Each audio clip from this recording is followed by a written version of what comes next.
think it's a game, but it is absolutely not, okay? This is the energy supplement from Just Move Supplements. That's right. It's damn near all gone, girl. And that's because I had to get that energy up so I can complete the workout, so I can give y'all this body, this transformation, get into it, okay? And I'm done working out now, so that's why we're moving on to the protein shake. Oh yes, it's already in there, girl. It's already made right here. This is the mixture of the banana pudding, the chocolate cake, and the buttercream cupcake. And you really want to be fancy, you can go ahead and add that blueberry muffin if that's what you want to do, girl. But for me, it's these three right here, okay? You put that with some almond milk, you mix it all up, and honey, okay, your muscles have gained life. New energy, agility, get into it, okay? Just Move Supplements. Thank you very much. Hold up, Chief. Okay, don't forget about that TLC NutriBurst to get that multivitamin probably, because we all need a little extra. And child, if you want that sea moss that go down smooth, don't come up rough, okay? Get into the TLC Nautica sea moss. Yes, get that from me. And child, if your stomach hurt and you need to move some things around so you can be free,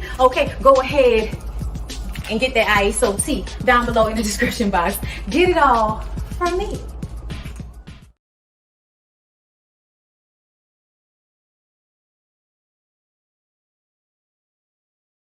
Come on in, come on in, come on in, not come on in, not come. Sorry, y'all know I'm weird, whatever. Hey everybody, what's up? It's your girl BondyBlue. So let's go ahead. Hey everybody, what's up? It's your girl BondyBlue. Okay, follow me on Instagram and let's get into the video, right?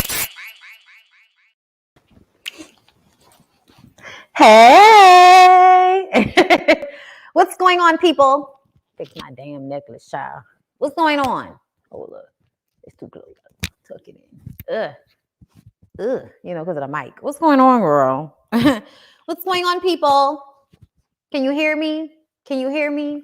Because this mic look like it's giving me fugaziness. What's going on? Hold up, y'all. Let me go see. Comments. Okay, first of all, thank you, Saki, for coming in to moderate. Hey, Lotus Flower Bombshell. Hey, Bondi, need this live. My job offer was withdrawn and I had already left my other job. Need a smile today. I don't know how I'm going to tell my 3 babies. I'm so sorry, love. That sounds so fucking aggravating. Like nails on the chalkboard. But you know what you need to do though, right? Take a deep breath, okay? And work from where we are now. So if we good, then we just look for another job. And that's why I was telling y'all on my live today, don't burn bridges. Okay, in case you got to go back to an old job. Now, I'm not saying you need to do that, but child, listen, it's the holidays. You go find one of these seasonal holiday jobs because they out here. Y'all know niggas don't want work. Okay, y'all know they don't want work. You're gonna be all right, love. That's fucked up, but you'll be okay. Okay, so I'm gonna make sure I try to entertain as much as possible today. Yes, like the video up. Hey, Robin, Janae, Simply Telly. Look, I love all of y'all that are always here early. Hey, Cash, what's going on? Hey, Denise, how you doing? Hey, Eric, yay, let's go, especially about Irie. I know, I don't know what to believe, you guys, because like y'all know I'm inclined to believe the good girl Irie Linux, okay? I'm inclined. I see y'all in here, okay? I appreciate everybody for coming through. Can I tell y'all that I'm sore and taking a deep breath hurts? My tits hurt from the inside. Have your tits ever hurt it from the inside? I don't know, but it's a lot. Anyway, y'all, I have some topics for y'all. Child, I had to rummage. I had to rummage through the internet. Okay. I've been MIA, but hey, y'all, have you been MIA, Devin? Because I have not really. I mean, I don't want it to sound like I haven't noticed, but I feel like you was in my last live. So I don't know what you mean. All right, because I don't feel like you went anywhere, but it's fine. I see y'all with the blue hearts. Y'all love to see it. Okay. Yes, weight training. I know the feeling. Yes, I'm weight training now, and it's just like whoa, whoa. My breastplates hurt. Anyway, my glutes, my hammies. I'm so glad I have a massage on Saturday, because girl. Y'all still trying to get over COVID, but Hey y'all, still trying to get over COVID, but I'm overcoming. That's good to hear, Latasha. That is really good to hear. I check in and catch the playbacks. Haven't been in a full vid in a minute. Oh, okay. Well, what's going on? What's the problem? Okay, listen, act like it's an issue. I understand. I appreciate y'all coming when y'all come. Okay, you come in alive and then you come back for the playback. I appreciate all that. This week definitely was a little skimp with the news. But give it 48 hours, there will be another scandal. Child, there's always a scandal. Actually, before we get into the topics that I actually have, put together for y'all know the Ooh Ladies first panel is tonight, right? Tonight on Jamie That's Me's channel. Come see us. It won't be a long show like usual, but it's definitely gonna be a good time. Okay, gonna be a good time. Make sure y'all come see us. Jamie That's Me. Okay, that's first. Get that out the way. Now, a lot of y'all don't know, and y'all, comment asking about certain shows. I need for y'all to understand, and I'm gonna put out a schedule, but sometimes I be forgetting shit. So y'all know at the end of this week, Thursday, I will do a scripted TV series review, which covers Power, Insecure, All American when it's on. It's not on this week. Queens, not on this week. Our Kind of People, Sisters, Games People Play. Those are, and I said Power, right? Okay, yeah. Those are all the shows covered in the scripted, okay? Usually about an hour and a half, 2 hours, depending on what was going on. High level shit. We're not talking about everything, just the main subject matter, okay? On Saturdays, because I have now figured out that I just need to do lives earlier in the day on Saturdays for the Rash of Reality, okay? Now, Marriage Boot Camp is over. I'm sorry, not Marriage Boot Camp. Married at First Sight is over. So Black Ink Crew, Marriage Boot Camp, Love After Lockup. Okay, those you can look for Saturday afternoons in a live from me. Remember that. Then Sundays, y'all know it's the own situation. Ready to Love is whack. Family of Fiance was okay, but And then Love and Marriage Huntsville, I just decided to do the live completely by itself because I didn't feel like doing all of the back and forth that I normally do with that. So if you want to see Love and Marriage Huntsville in its entirety, you'll become a member or a Patreon. So moving on from there, Salt Lake City, Porsha, and whatever the fuck is going on with Real Housewives will be in a live on Mondays like it always has been. Okay, just to let everybody know in case you were wondering about certain videos and if I had stopped doing certain ones and all of that type of shit, that's basically what the situation is as of now. Because y'all know new shows come, shows go, and we have to move things around. But what I will no longer be doing is taking the time to do separate videos for shows that y'all don't even watch like that. Y'all gonna get a culmination. We're gonna talk about high level. We're gonna have conversation. We're gonna Kiki, I'm helping you get through your workday. And then after that, it is what it is. Okay, because I can't be out here doing 11 videos no more. It's not gonna happen. So I appreciate you guys. Just a little update about what's going on my channel as far as what you are looking for. Also, if you did not know, I have 2 backup channels, okay? One is called Relax with Blue. The other is called The BondyBlue. If you are looking for my workout journey, if you are looking for, that conversation, everybody was like, where's the workout video? Where's the, the journey and what you're eating and da-da-da-da. Okay, I need you to go to The BondyBlue on YouTube. All right, there's a link. Saki put a link in the chat. Get into that. Okay, that's my other channel that has like my workouts and stuff on there. I haven't posted any workouts recently, but that's because I didn't went back into the gym. Now I'm probably gonna find one of my, older ones and do like a little, all through the challenge type of situation from beginning, middle, and end of the last challenge. But just give me a minute on that. Good. I'll take your quality over burnt out quantity. Child, listen. We can't live like that no more. Okay. We can't live like that. Okay. Yes, this is Peja and Amari. And yes, it is lined.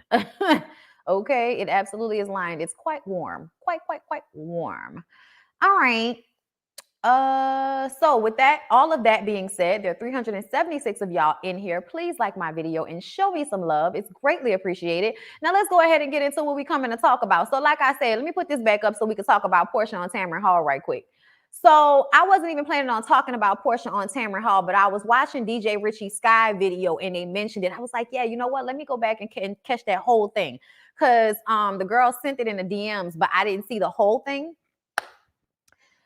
Let me tell you something. I love Tamron. I like Tamron because I feel like Tamron is honest, and I feel like her response to Porsha was a real woman's response to Porsha. Like, okay, girl, if that's what you want to tell the people, all right. It was a little on that lines. It was a little bit, okay, girl, I guess. All right. Now listen, it was only I saw the 13-minute video that Tamron Hall has on her YouTube page. Tamron says that she heard Porsha was nervous. Now listen, when Tamron and Porsha first come out together, Porsha comes out, sit down. The first thing Tamron says is, "Oh, I heard you were nervous. Heard you was a little shaking in your boots in the back. What's going on?" Listen, I don't know. Ooh, did that really need to flick all on my glasses like that, bitch? The fuck? Ugh. Coffee all on my glasses.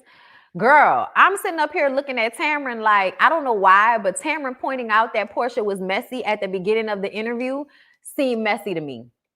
And not messy in a way that I'm going to argue with. Not messy in a way that I'm upset about. Just a little messy, that's all. They talk about R. Kelly. We've already discussed Porsha putting R. Kelly in her book. And just in some ways, I believe still kind of blaming herself for putting herself in that situation, which I don't feel like it should be blame. It should be some responsibility for putting yourself in said position that turns out you didn't have to be in. You know, like it just really didn't make a lot of. I'm gonna read Porsha's book because I need to understand what Porsha talking about. I have currently been reading. Hold up, y'all. Let me get my other phone so I can tell y'all what I've been reading. But oh, girl, I've been reading child audio book because y'all know my eyes is bad, and by the time I get ready to sit down and take in a good book, my eyes can no longer do what they were supposed to do. So Hurricane Summer, somebody told me about this on Twitter, and I've been listening to this ever since, and it is really, really good. But I'm gonna have to put this on hold. Hold up, I'm gonna have to put that on hold so I can get Porsha's book. Hold up, let me go ahead and look it up. Because I feel like I need to read it so I can have an understanding and so I can come to y'all with the bullshit. Because that's what I feel like. I feel like y'all need for me to listen to this so I can come to y'all with the bullshit. Let's see. I don't have any more credits. Do I want to spend $20 on Porsha's book? No. Child, listen. It's only 5 hours. Oh, okay. Girl, let me get, because I might have to, exchange a book or something like that so I can get that shit for the free. But I want to read her book because I really want to understand the placement. And what I mean by that is, how did we go from Porsha coming from a family, an influential family, you have money, you have access. So explain to me why and how you found yourself locked in one of R. Kelly's bedrooms waiting for him to come and pee on you. Like, make me understand how we got there. You know what I'm saying? And so it was me. Okay, hey, Bianca, it was you. Okay, thank you, Bianca. It's a really good book. I have really been enjoying it thus far. So thank you for the recommendation. But I'm just kind of like, I need to understand. I need to understand the connection between Porsha and R. Kelly, because something about it is just making me feel like I don't quite get how we got here, and I want to understand. Okay. So moving on from the R. Kelly situation, because there wasn't really much conversation, just the fact that she sees Robert as another older man taking advantage of her, or another older man that she allowed to take advantage of her, really. And when she talks about that, I really have to understand how she separates, how she views older men trying to control younger women. How does she view that separately from this? How you view it separately from this? I'm trying to understand, because y'all, a lot of people, I'm not gonna say a lot, but a few people were wondering if Porsha might be a little scared of Simon because of the way she seems to be like skirting around certain conversations.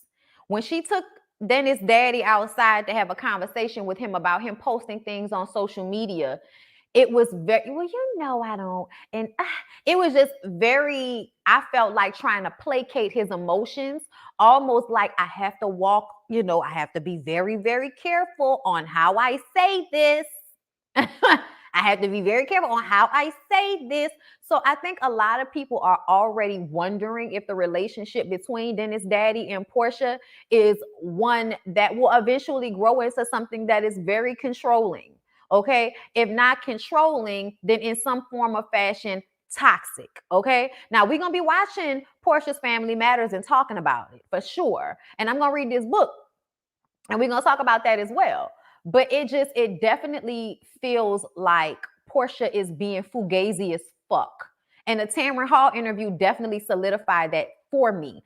And I have always felt like there's an area of Porsha where she taps into, like whenever y'all have seen Porsha preaching, whenever y'all have seen Porsha doing her advocacy, there's a place where she taps into this charismatic preacher voice and all of that. And a lot of people have deemed it as fake.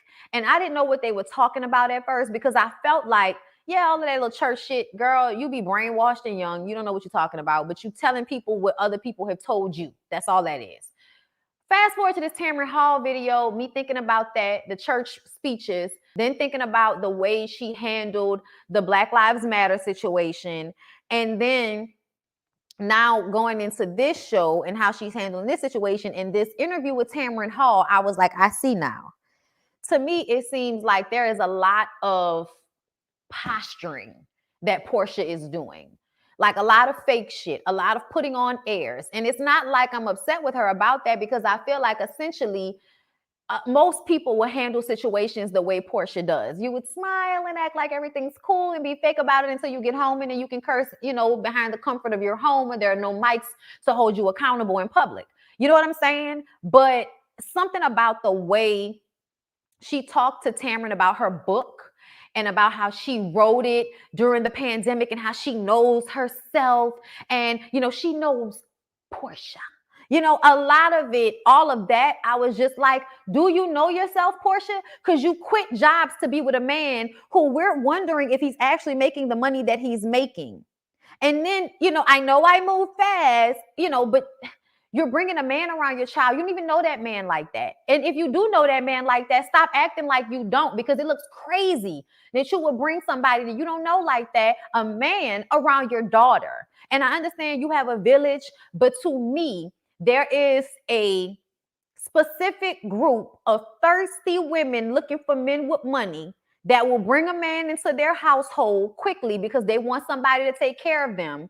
And then that man might take advantage of the thirstiness by doing shit to your kid. Not saying that he's doing that, not saying that he would, y'all, but the way she moves, it leaves shit open for stuff like that to happen as far as I'm concerned, okay? So when I think about you acting like you know yourself, you acting like you are so sure of yourself, which is why it was easy for you to rush into this relationship with Simon, I feel like you're full of shit. When I think about all of that, you seem silly and full of shit, Porsha. And I have liked you. But I'm going to have to call a thing here, honey. You don't know that man like that. You don't. There's no way you can know that man like that. Even if we're taking it back to November 2020, you don't know that like that. To want to blend families with him, to want to bring him around your child, okay? In this manner, right? To me. But you're going to trust your judgment, fine. Okay, if you a grown woman, is your child, is your family, you're gonna trust your judgment. I'm just a commentator. But on the outside looking in, for Tamron to then ask you about a wedding date, Tamron said, when's the date? And she says, oh, we haven't set a date yet. He's still courting me. And we're just really in the honeymoon stage. And you don't date, Terry, you're supposed to date. And I was just like, first of all, Porsha, Tamron's married ass does not want to hear from your single ass about how dating your man is important. Bitch, I understand how dating my husband is important, married woman. Okay? Understand going on dates with my husband is important. Understand being in a honeymoon phase or being in your own little box, whatever the fuck you want to call it, where you're in a sweet stage with you and your boo, because it goes up and down if you're in a long-term relationship, okay? But she's not in that. So there should be no other phase that you're in. But it damn sure shouldn't be a honeymoon phase because you got to get married to be in a honeymoon phase. The way she answered the question about setting a date, he's still courting me. We're dating. Bitch, you should have been doing that from the beginning. Why would you announce the engagement to a man that you was only dating for a month so you can turn around now 7 months later and tell us, oh, we don't have a date yet. You know, we're dating. He's courting me. Then what the fuck did you announce a proposal, an engagement for? Not even before that man was 100% divorced from his previous wife. Why would you rush to announce an engagement 7 months later to tell us that you're not trying to rush to have a date? Girl, what the fuck are you talking about? So you mean to tell me you put yourself through all of this anguish. Everybody talking shit about you. You talking about the traumatic stress, the PTSD you have from people going in on you on social media, Porsha. And I have always felt like this is a grown people situation. I am not going to be that mad at Porsha for this situation because Simon is the one that was married. We know how reality shows work. You do bring people on the show that you're not really friends with, but Porsha still look fucked up for that because they got way too many rich Africans around for you to be getting into one who was married to somebody that you knew and you had been at their house.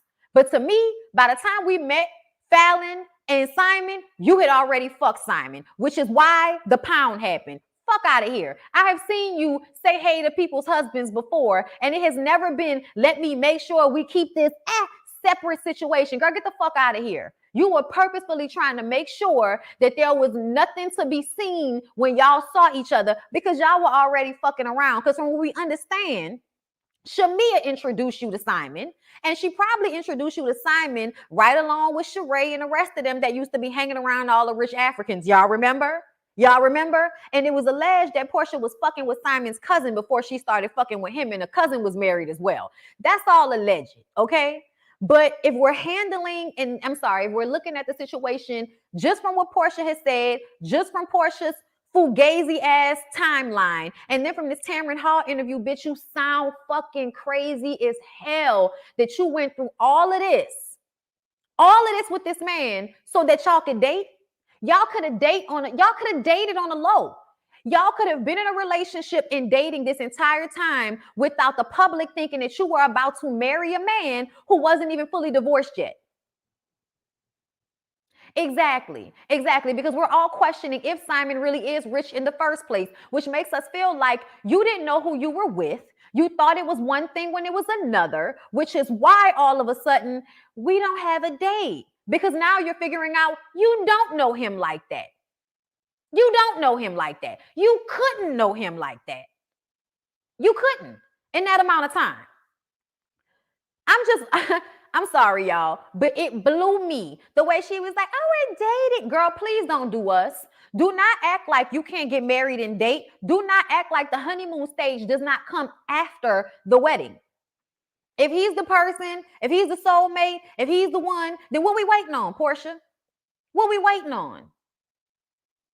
Why isn't there a planning of the wedding happening on your show?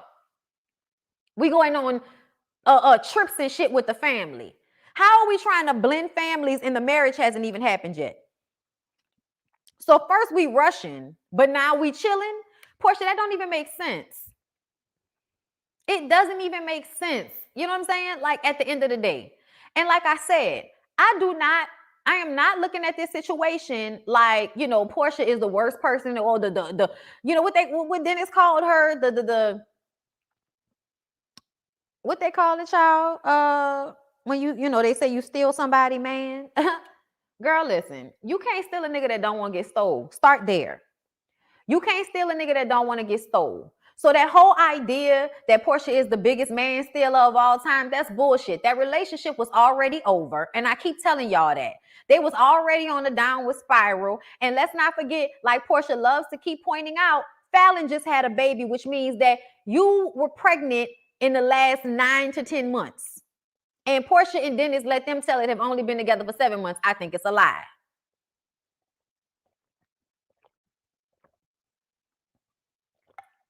Husband stealer of the year. That's bullshit to me. Especially coming from a hoe like Dennis.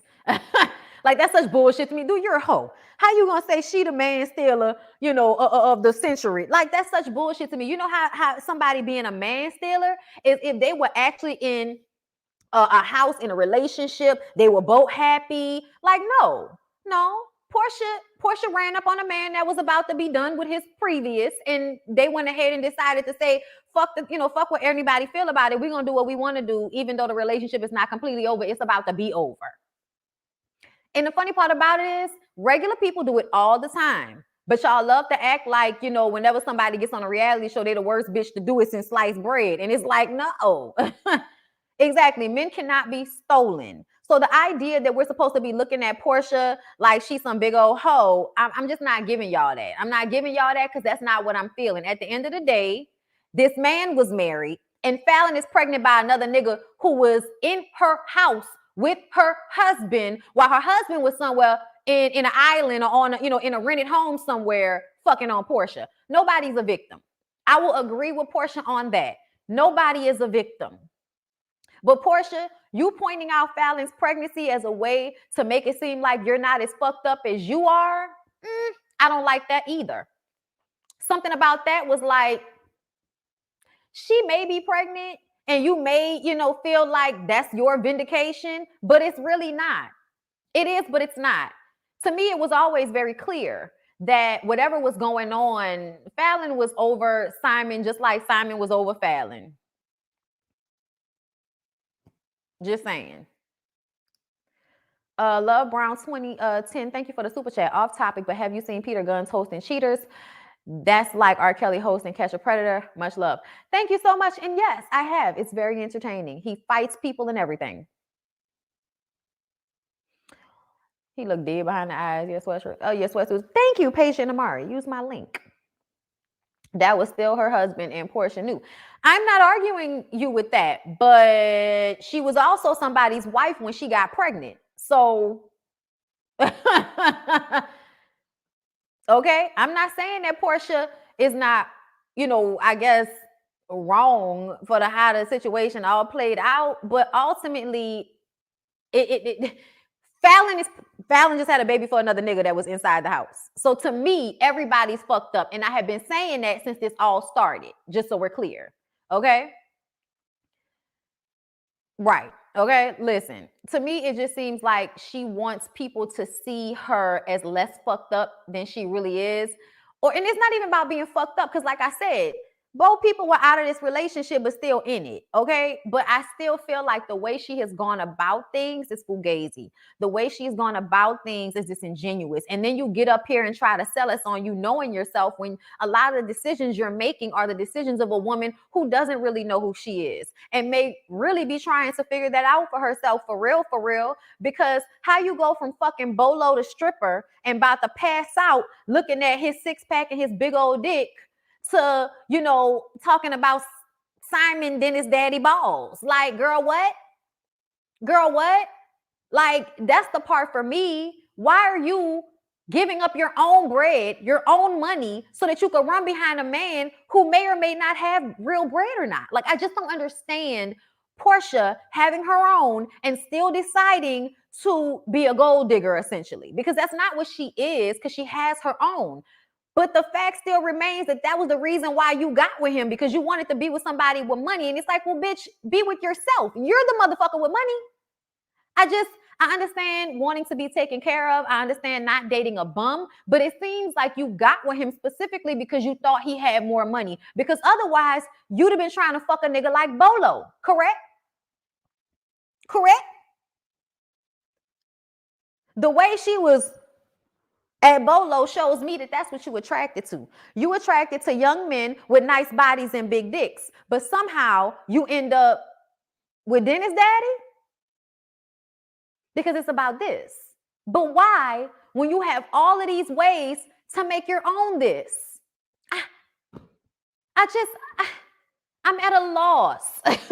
I'm at a loss. I want it to make sense for me. And I'm going to read her book because I need it to make sense. Because right now, Porsha, you don't make any fucking sense. And I know somebody was like, oh, you know, selling her house. She didn't say she sold her house. When she got on that show and insinuated that she was leaving Duluth, she was insinuating that she might be selling her house to go and run and be with this man. And I was saying that wasn't smart. Apparently, she's not that stupid. She said she did not sell her house. I'm like, good.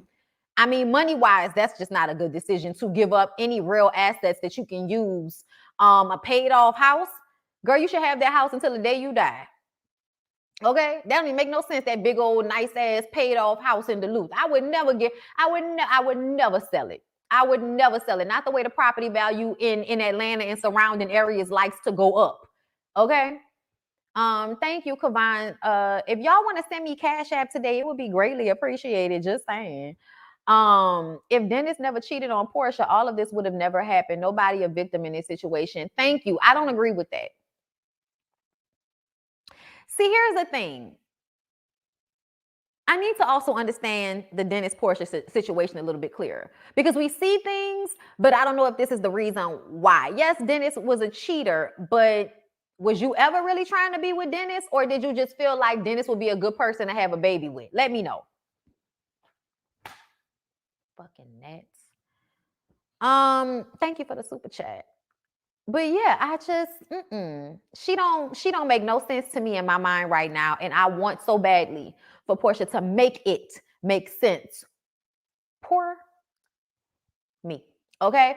Y'all, let's go ahead and move on from there. Y'all, let's talk about Common and Tiffany Haddish. Because, child, they said they broke up. And I was just like, child, about time. I was like, about time. Child, Common can't keep a woman to save his life, which tells me he turns into an asshole at some point. But let me read what the Jasmine brand is telling y'all about this breakup, and then we're going to see what y'all saying. I'm going to give y'all my commentary. So Tiffany Haddish and Common have reportedly split. The comedian and rapper began dating in 2020. They met while filming The Kitchen in 2019. When they became friends, they were love interests in that movie as well. As for why they're ending their relationship, a source tells people they are never in the same city together, and both of them are just too busy for a serious relationship. This sounds like a lie. I'm going to tell you why it sounds like a lie. Can I tell you why it sounds like a lie? Even though, thank you, Yasmin, for the super chat. Did you hear that it is supposedly Dennis' mom? Yes, I did hear from Tisa. Tisa tells, okay, shout out to her. Thank you for the super chat, Yasmin. I did hear from her that Porsha is fighting Dennis' mama. And we'll wait on it, because Dennis' mama is something else, okay? We'll wait on it. But yes, Common and Tiffany Haddish. Child, I was saying about time because I knew it was going to happen. I was just waiting on it. And you know how when you don't see people together all the time, you like, I wonder what happened there. Child, I've been wondering what's been going on. And then, you know, they announced the breakup and you like, child, that's why I ain't been seeing them together in a minute. But the thing about this for me is that I feel like that's a lie, that they could not figure out time to be with each other.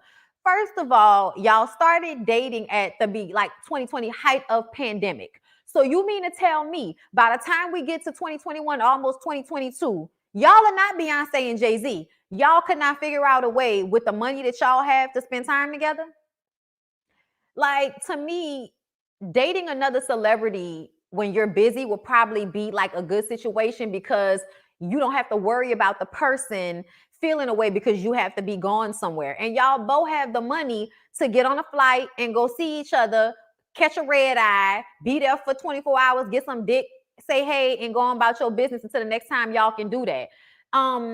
There's been a lot of work going on, but we still have been in a panorama.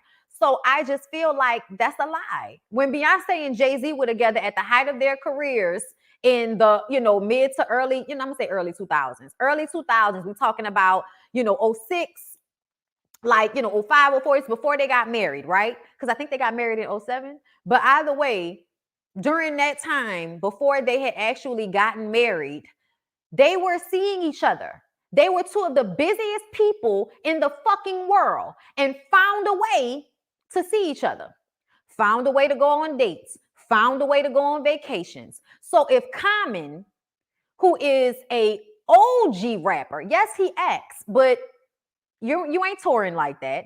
And you might be doing movies and shit like that, but are you really doing them to the point that you can't make time to go and see Tiffany whenever she's, close? That just, no, I don't believe it. I think y'all broke up because Common is probably an asshole at some point. I think Common is really great at the beginning, but by the time you get to the end of the relationship, you're finding out that he taps into crazy niggas sometimes. Just in my opinion. Common been with great women, but never keep them. Okay? Common needs the same energy that people give J-Lo. He can't keep nobody. He sure can't keep no woman. Common says that with every breakup. Exactly. They ain't that damn busy, especially not Common. Exactly. Common and Tiffany don't fit. Did I kill it? No.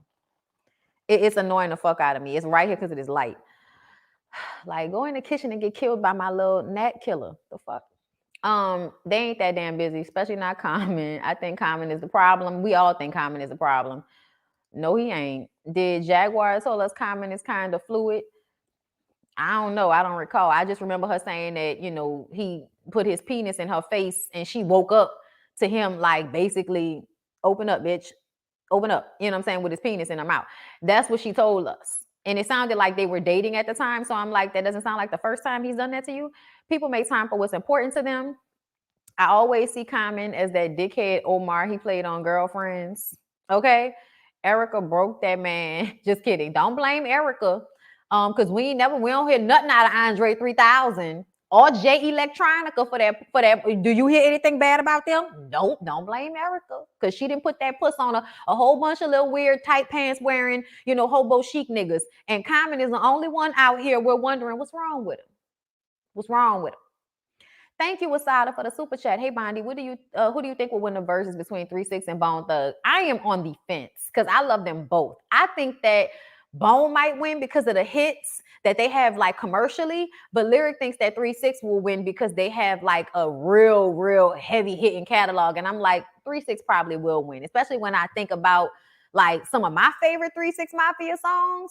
But that's hard. I still think there are more 3 6 Mafia songs that I really love than Bone Thugs, because sometimes Bone Thugs will go into like they both can go to a dark place that will mean, tap out, but 3 6 Mafia goes to a hood dark place, and Bone Thugs and Harmony can go to a demonic place. I don't know, but not to say there, but it's the stuff that they talk about or the things that they type of music they play sometimes. But y'all know, I don't know. It's a toss up for me, but I love them both. Common does give that energy. Tiffany wants to adopt kids and Common doesn't want any more kids. Common has kids. Common goes with the it woman at the moment. I think he gets bored and starts looking at the new it girl. Child, who is the it girl right now? Common has a tendency to date the it girl of the moment, get his little 15 minutes of fame and get on. He had a SA charge, and Tiffany Haddish was the wholesome choice to offset the negative press. Ooh, talk about it. When did he have a sexual assault case?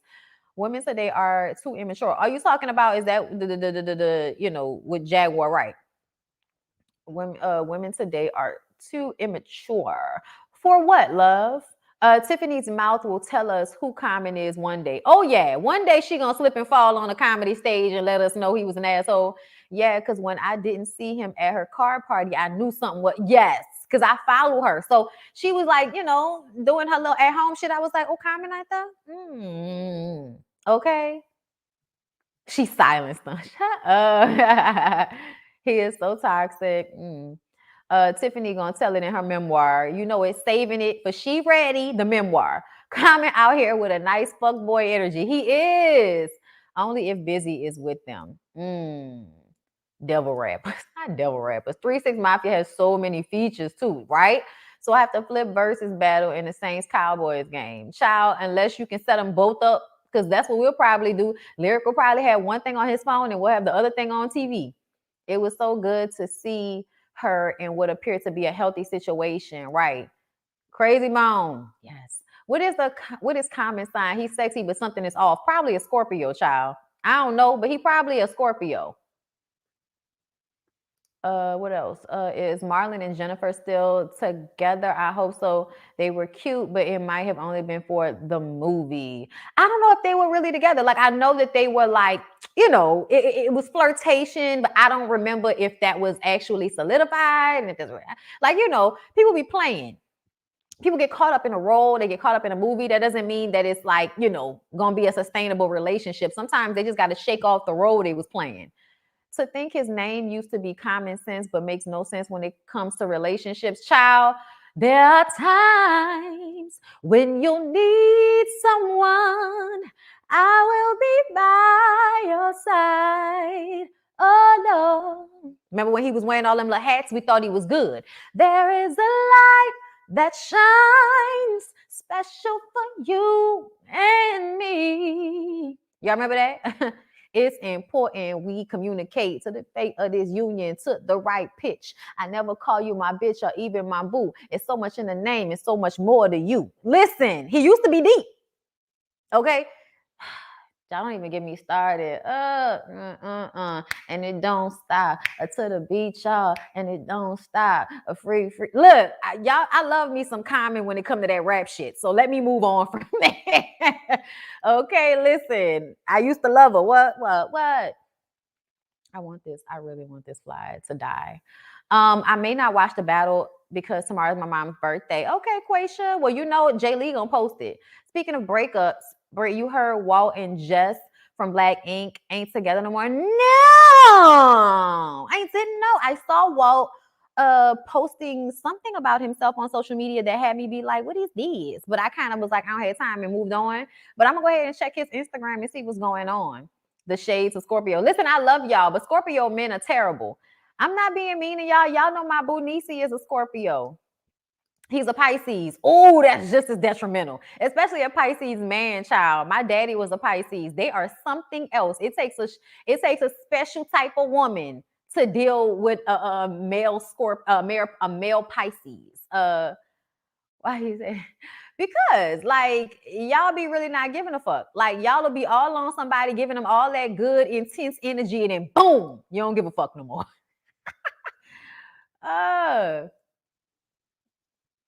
Y'all don't know what that wants in a relationship. I don't know what that means. All right, hold up. Thank you, Tawanda, for the super sticker body. I'm a Scorpio. Why is he a Scorpio? I just explained. But yeah, let's move on from them, y'all. We've been talking about them for long enough. Child, the TV was moving. I had to see make sure it ain't about to start making no noise on me like it did last time. All right, y'all. Let's move on to sadder news. Yeah, I don't know what the fuck is going on. I have been seeing so many robberies going on lately. Before I came on here, Sierra Glam Shop, y'all know Sierra from Love and Hip Hop Atlanta. She said her house got broken into while she was doing a damn turkey drive. Then I saw another video of this woman being robbed, nice big old house. She must have been out jogging with her expensive stroller, came into her nice large gates entryway into her nice, $1 million home. And then two dudes just rolled up and robbed her right on her property. I said, girl, you need a quick close gate. Okay, you need a quick close gate, girl. That don't make no sense for them two big ass gates to have to be closed in order. No, baby. Okay, you need to have, when you have two big gates that open automatically, like the open, by electronic control, there needs to be a gate door on right next to it that closes right after you close the door. That way you don't have to worry about somebody coming into your domain when you're trying to get your baby inside. That shit had my nerves bad. But yeah, they robbing folks, y'all. They robbing folks all over the place. And that's basically, I don't know if this was a robbery, but they definitely broke into the Black Godfather's house, Clarence Avant. They broke into his home this morning and shot and killed his wife, Jacqueline, of 54 years.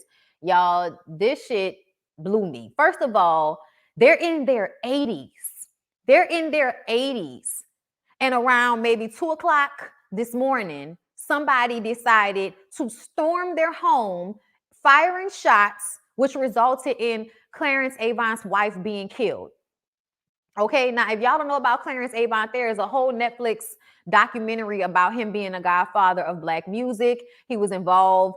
He started Sussex Records in '69. He brought in Bill Withers. He's responsible for Jimmy Jam, Terry Lewis, Alexander O'Neal. He's been connected to Quincy Jones. I mean, he has really been a connector behind the scenes for a lot of influential Black people in entertainment. So if you have not seen the documentary about him on Netflix, you should definitely check it out.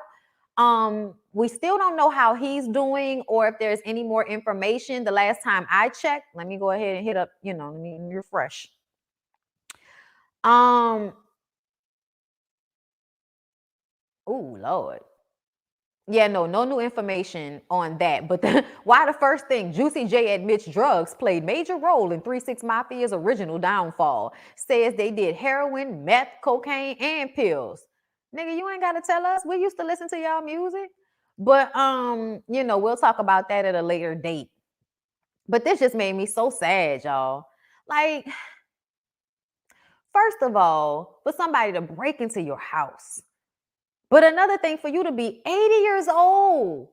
80 years old, y'all. Like, this shit made me so sad. So, RIP. And yes, he had just got inducted into the Rock and Roll Hall of Fame this year. So I was kind of like, I don't know, y'all. It seems suspect to me. Like, did somebody break in y'all house to kill y'all? Did somebody break in to rob y'all? Did somebody break in because they were trying to get back at Clarence for something? But it definitely doesn't feel like somebody came to their house just to rob them. It just doesn't feel that way. I could be wrong, but I am like extremely heartbroken behind this. Like, just ridiculous. But I wanted to mention it because I feel like it's going to be a developing story. Who the fuck busting on 80-year-old people and kill them like that? You don't even have to shoot no 80-year-old people. Like, what the fuck? Like, that just made me mad, y'all. But let's move on to mess, okay? To get away from the sadness of, oh, Lord, Mrs. Avon losing her life. Oh, my God. But anyway, y'all, where is it at? Where is it at? Andy Cohen. Y'all gonna stop asking Andy how he feels about Nene making a return to Real Housewives of Atlanta. Please stop asking him that. Please. Okay? And I'm gonna tell you why you need to stop asking him that. Because the last time I remember this lady here said that this man, this white man right here, was racist and a cokehead. Did you really think you were going to be able to come back from that? And see, that's my problem with Nene. That's my problem with Lenithia, is that her entire career, she has thought that she can shit on people and that all will eventually be forgiven because she is Lenithia Leaks. No, baby, no. You really let reality TV hype you up to think that you are so important that you can go around burning bridges and fucking over people and treating people like shit and then still have something to stand on after the fact. No, y'all, that's not how any of this works. But you know what? If she had been working in corporate America instead of stripping before she found her husband, maybe she would have known that. Maybe she would have known. And it's so funny to me. I was watching Erica De Niro's video about Real Housewives of Potomac, and she was going in on Mia and her being a stripper and the mentality that strippers have to see every woman as some type of competition that you need to have like this aggression with. And when I think about the way Nene has acted with women throughout the years, it absolutely feels like stripper mentality. Stripper mentality. You see everybody as somebody to fight with or somebody to compete with instead of seeing other women as people that can aid and help. And, you having a long career, having longevity, especially after being one of the first reality stars to pop as big as you did. Because a lot of reality stars were not household names with the, exclusion of like Tiffany, New York Pollard, and all of those type of people. By the time Nene came along, besides Tammy and them, there weren't a lot of like black women that were huge like that in reality TV.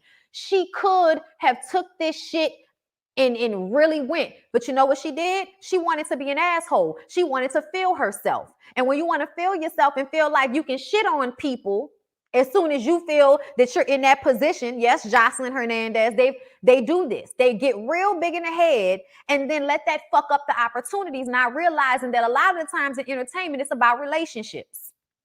It's not always about what you have to offer. It's not always about your persona. It's about relationships. Like, you don't burn bridges. You don't tell Andy Cohen that publicly. You do not tell Andy Cohen to tell people that Andy Cohen is a cokehead racist if you expect to eventually go back into business with him. Why would you do that? And I feel like that was the same thing she did with the girls from Real Housewives of Atlanta. She shitted on them girls for years, feeling like she was above them, feeling like she didn't need to be on the show, to the point where you completely pushed all of them away for the most part. You really did. You pushed all of them away, so none of them felt the need to have your back. None of them felt the need to really be a friend to you. And so that's why you're on the outs right now. And then Greg passes away, and you still continue to do this dumb shit where you get online and want to talk about what they gave you and how much it was and it should have been more. Like, just an attitude that those women needed to do more for you than they did, when you should have been grateful for whatever they decided to do. But you felt entitled to more. Why do you feel entitled to more? Any entitlement that you feel about having more should only apply to yourself. If you feel like you deserve more, then you need to be the one to go out there and get it, bitch. If you wanted more flowers, then get some more flowers, bitch. But don't be sitting up here getting on radio stations using this next 5 minutes that somebody gave you when Tigger had you on his show, because we ain't heard shit since. And we needed you to go sit your ass down, because you needed to go and rest and recover and deal with the grief and the loss of your husband. That's what you needed to do, instead of taking your ass on the radio to say all kind of crazy, outlandish shit that had people wondering what the fuck was wrong with you, meaning talking about who you on date. Husband ain't dead in the ground, cold yet. And you sitting up here talking about moving on like Maya. Nobody wants to hear that from you right now. Come back in 6 months. Come back in 6 months and talk to us about what you want to do in dating and all of that. Don't come to us a month after your husband's expiration, his death, and talk to us about new niggas. Nobody wants to hear that from you. And we damn sure don't want to hear you grandstanding and talking shit about how the other lady should have did more for you after you spent all them seasons on the show treating them like shit. And then won't bring up what you did for them. See what I'm talking about? She kept, well, when Candy, we did this and we did that. Let me tell you something. Stop doing shit for people if you're going to have to remind them about it later. Stop. Don't do nothing else for nobody if you're looking for them to reciprocate the way you did. Just take a mental note of it and move the fuck on. It don't need to be a conversation where you get online to blast somebody because you sent all this food and they sent you a big bouquet of flowers and that wasn't equivalent. You petty. You petty, and that's the reason why there are no opportunities. You've ruined those opportunities with your attitude and you thinking that you're better than all of the people who were around you. That's a mistake you made. And now y'all keep asking Andy. This is the second or third time y'all didn't ask Andy about her being back on the show. It is over. It is not happening. She better call VH1. She better call Zeus. She better call MTV. She better call WeTV. She can call anybody. Don't call Bravo. Okay? What Andy said, child. Let me go to it. Was recently on our show. She said that she... Oh, it's not going to play with me? Okay. Hold up, y'all. Can y'all hear that? Did y'all just hear that? Let me know if y'all heard that. I'm going to go back to it so I can play, because I can't pull it on, but I want y'all to hear the audio. I want to make sure y'all can hear it.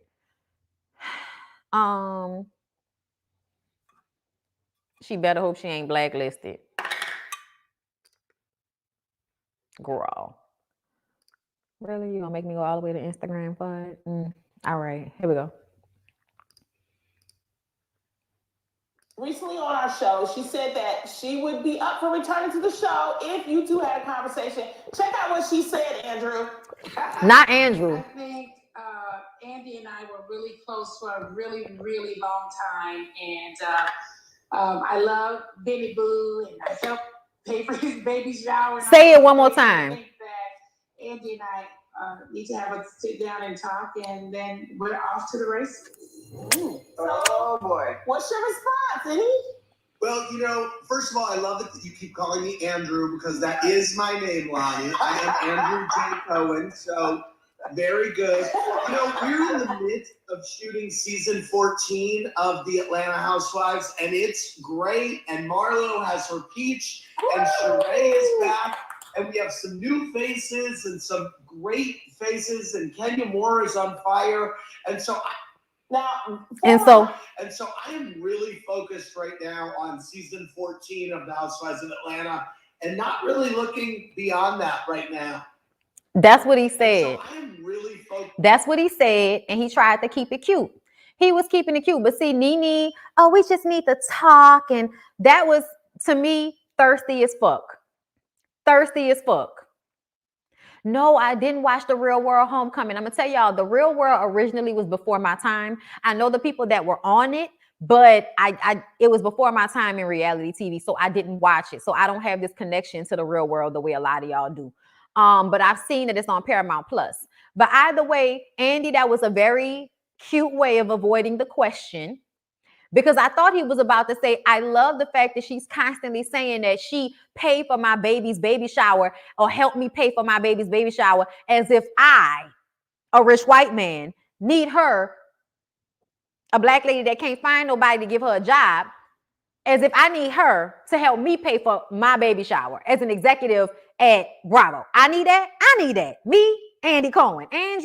Andrew needs Nene to help him pay for his baby shower. You mean the one where he paid somebody to have a baby for him in the first place, but he needed you to help him pay for the baby shower? See, yeah. And the fact that she's constantly bringing that up is the shade to show, oh, what I've done for you. And that's a part of the problem. There's a lack of humility there. You have no need to bring up what you did for him, because ultimately he did a lot for you. He did a lot for you. He may have stole ideas from you and a whole bunch of other fugazi fake shit that he did. He basically used you until it was no longer profitable for him to do it. And that's what happens. That's why you're supposed to set yourself up so you don't have to be dependent. Once you were on Bravo making that money like that, Nene, you should have been trying to find every way possible to solidify yourself separate from Real Housewives, and that is not what you did. You stayed with the Real Housewives thing until you didn't want to do it anymore. And then you tried to do the little TV things here and there. But what did you do? You came back to Housewives,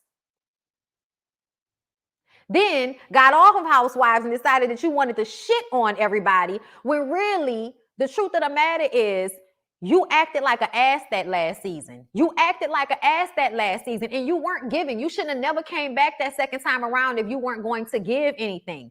She came back, milked Greg's cancer, tried to make herself out to seem a victim, acted like an asshole with the rest of the women, closed her laptop when they were taping a reunion via Skype, which shut the reunion down and really made everybody mad, okay?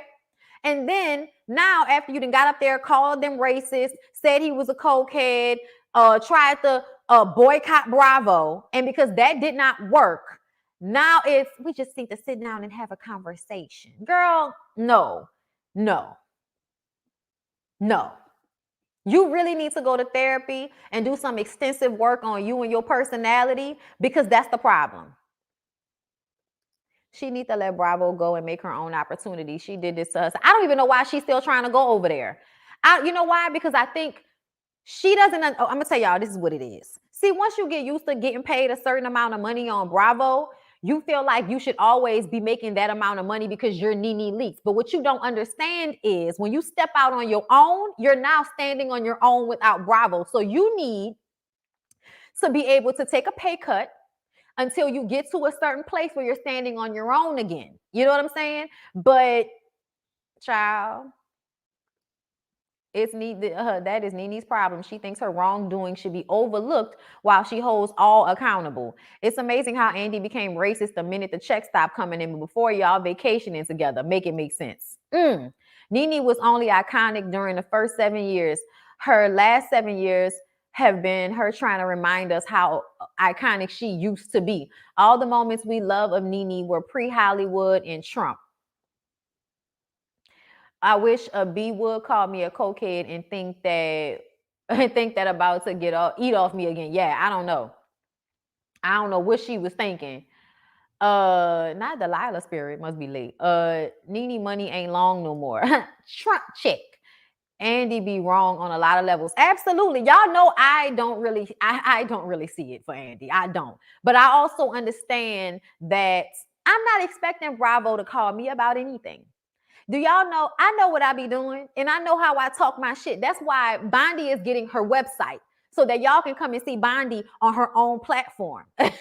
Okay? So that I can take the viewership that I have here and bring it to my own website where I will be making the money and not, everybody else. I'm not looking for Andy Cohen or anybody to co-sign me or give me a check. It would be great.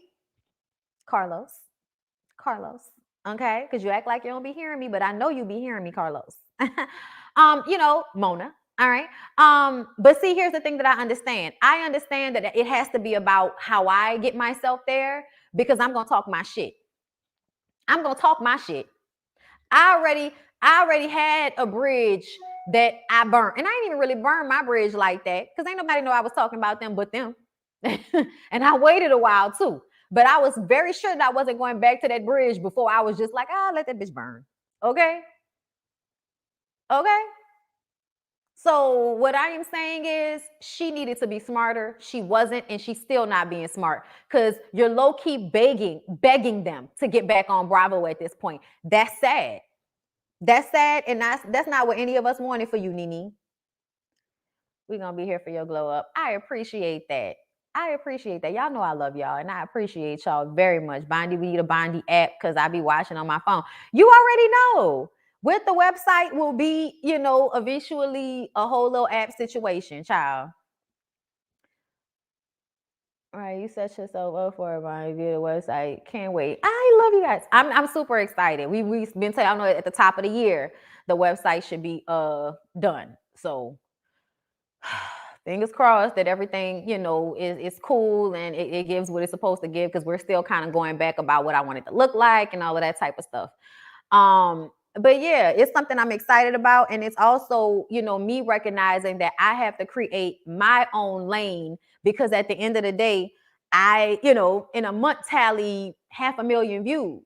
That's good enough for me to go ahead and make this my own thing. That's good enough. I think so. I think I can work from there. You know what I'm saying? I appreciate y'all. But yeah, Nene, mistake. Nene thought she was a rich white woman, realizing she not. She thought she was Teresa in them.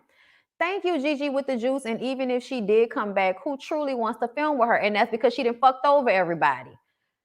Thank you, Quaisha. I didn't need you to do that, but I love you. Thank you. Bondy, you're way too real for a television network, which is why my website. Which is why my website and social media platforms, okay, is where your girl will be, okay? Because some of us are too real for TV, but real enough for the internet. Thank you. I appreciate you so much, Quaisha. What you say? I'm gonna pay to watch you because you've been helping me through my situation that I'm going through right now. So I can't wait till you get your website. Oh, thank you, Raphael. Not at all. The begging look is never a good one. It's not. She kicking herself for fumbling the huge easy bag. Huge easy ass bag. But that's people that don't like to do that inner work that people be telling y'all about. All right, y'all. So let's go ahead. Let's move on to Irie Linux. So y'all, this past week, Irie Linux was arrested in Amsterdam. And I was like, how the fuck you get arrested in Amsterdam? Okay.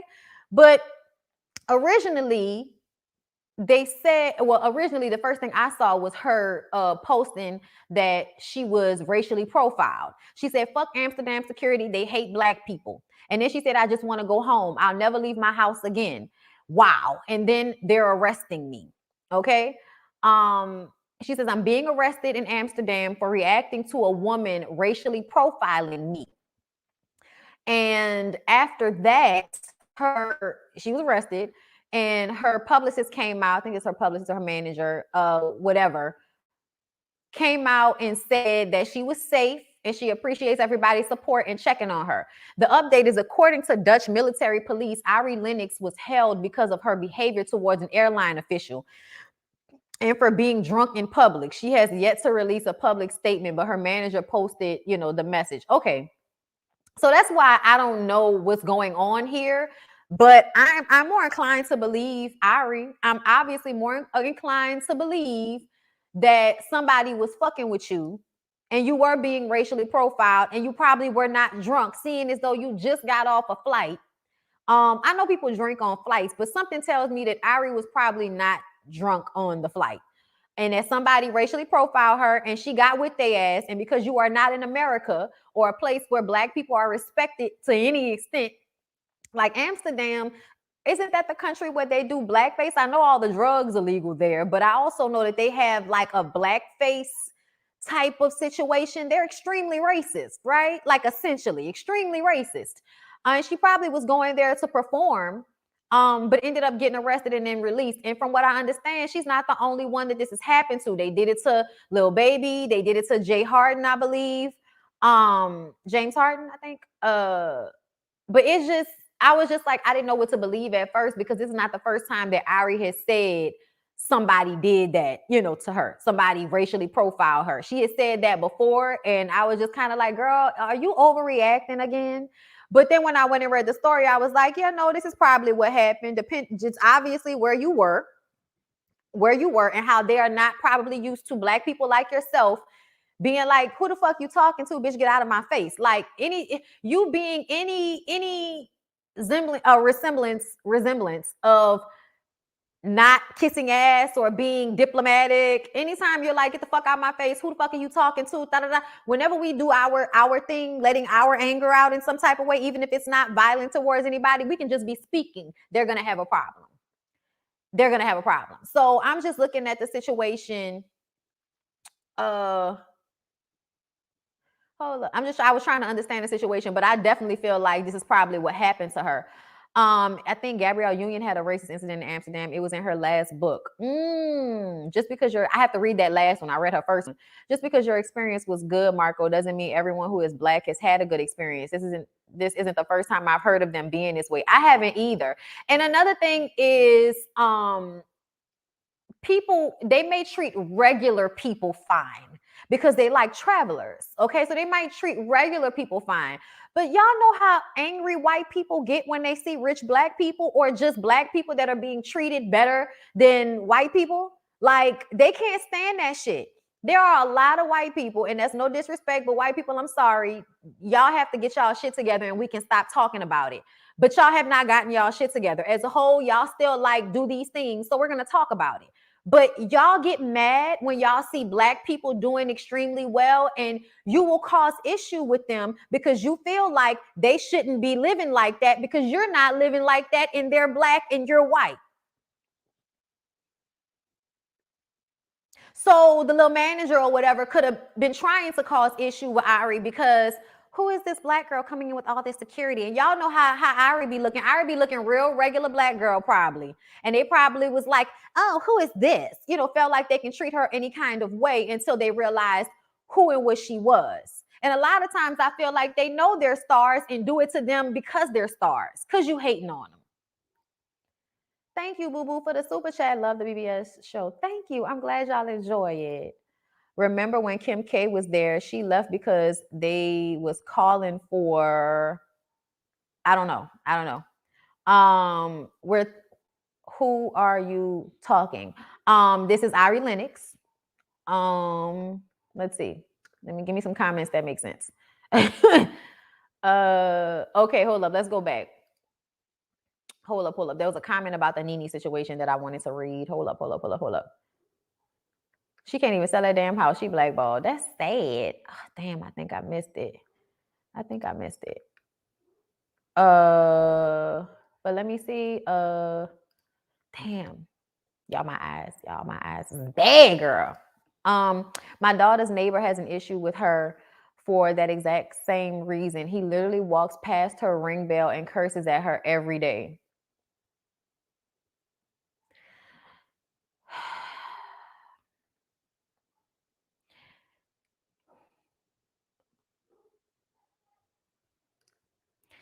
Don't y'all, stuff like that makes me so mad because I'm one of them people like, don't bring no bullshit to my house, man. Don't bring no bullshit to my house.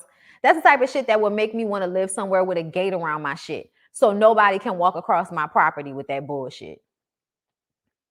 But anyway, who are you talking to, sir? I base my answer off of. Child, I have no idea what's going on in these comments right now. They profiled Oprah at Hermes back in the early 2000s. I thought that was in Paris. Was that Amsterdam? I thought that was in Paris. Throw Brink at him next time he shows up. Something. Because, see, I don't know who he was. I shot his ass with a BB gun. But I am over the shenanigans from the... We all are. I tweeted today. It is so obnoxious to me. So I didn't want to talk about this, but Sandra Bullock was on somebody's show talking about how she has to raise her black son. And even though I totally understood what she meant when she said that they're scared, meaning that white people are scared of you, so don't wear your hoodie, I was like, see, this is the nuance of being black that you don't understand, even as a mother of a black child, is that it is not his problem that they are scared, and they aren't scared. It's not fear. White people are not scared of black people because it makes no sense for you to be scared of us.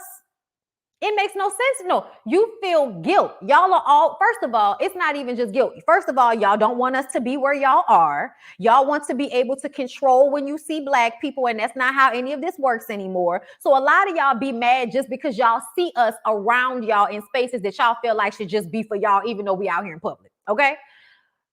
That little boy should be able to wear his sweatshirt, but I understand why she had to explain that to him. But when she told him that they're scared, I went to Twitter and I was like, you know, I am really tired of white people acting like they're scared of black people as if all of the brutality has not been one way for about a good 600 years or so. Because it's longer than 400 years, child. It's longer than 400. We're still scared this day. Y'all can say what y'all want to. And I have been getting into arguments with ignorant ass black men about Kyle Rittenhouse because they seem to believe that what he did was okay because later you found out one of the people was a sex offender and the other one was a felon, as if that means they should have been executed on the fucking streets or some shit like that, versus the trial that y'all placated this little boy child anyway. But the black men that were defending that bullshit. And I'm like, but see, y'all don't understand that that would not happen to y'all. There's a black man in jail right now that's going to jail for 9 fucking years for PP money. But he can cross state lines with an AR-15 that his young ass was not supposed to have, go to another state to somebody's Black Lives Matter protest, and then shoot and kill 2 people, fake cry on the stand, have the judge and everybody act like it was all a game. And then y'all want to congratulate him and pat him on the back as if he did something good. Y'all allowed a teenager to go out in the streets with an AR-15 and shoot people and kill them and get away with it. Yet somehow, we're supposed to be the ones that everybody's scared of. Kyle Rittenhouse getting off made me feel unsafe. I don't care who he killed. The fact that he was able to kill 2 people, do all of this illegal shit beforehand, and then get away with it makes me as a black person feel unsafe because it is indicative of the way this country allows for young white boys to get away with killing anybody that they want to. Because you will always come up for, and the black men that were defending him, I'm like, do you not understand that if you sold weed when you were 16 and that man killed you, that little boy killed you, they would have acted like you deserved to die because you went to jail at 16 for selling weed because that would have made you a felon. I actually had black men arguing with me about Kyle Rittenhouse. I was just like, what?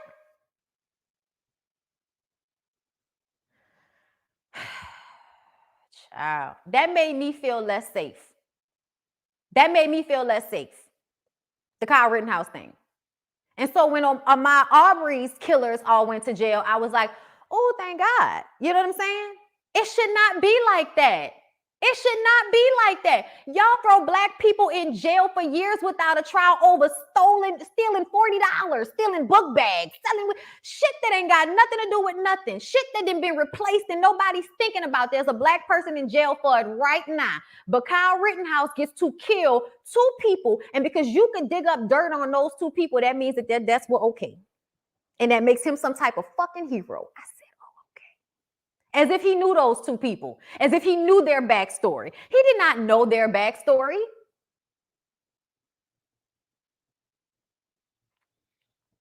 Child, I stay blocking people. But I'm floored. I'm floored by the idea that y'all are scared of us when, black people walk around in fear all the time. Most of our stress is being scared of the whites. And what y'all might do to us.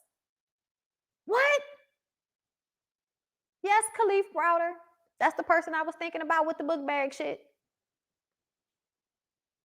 Right. Legal weed everywhere and people still sitting in jail for selling it.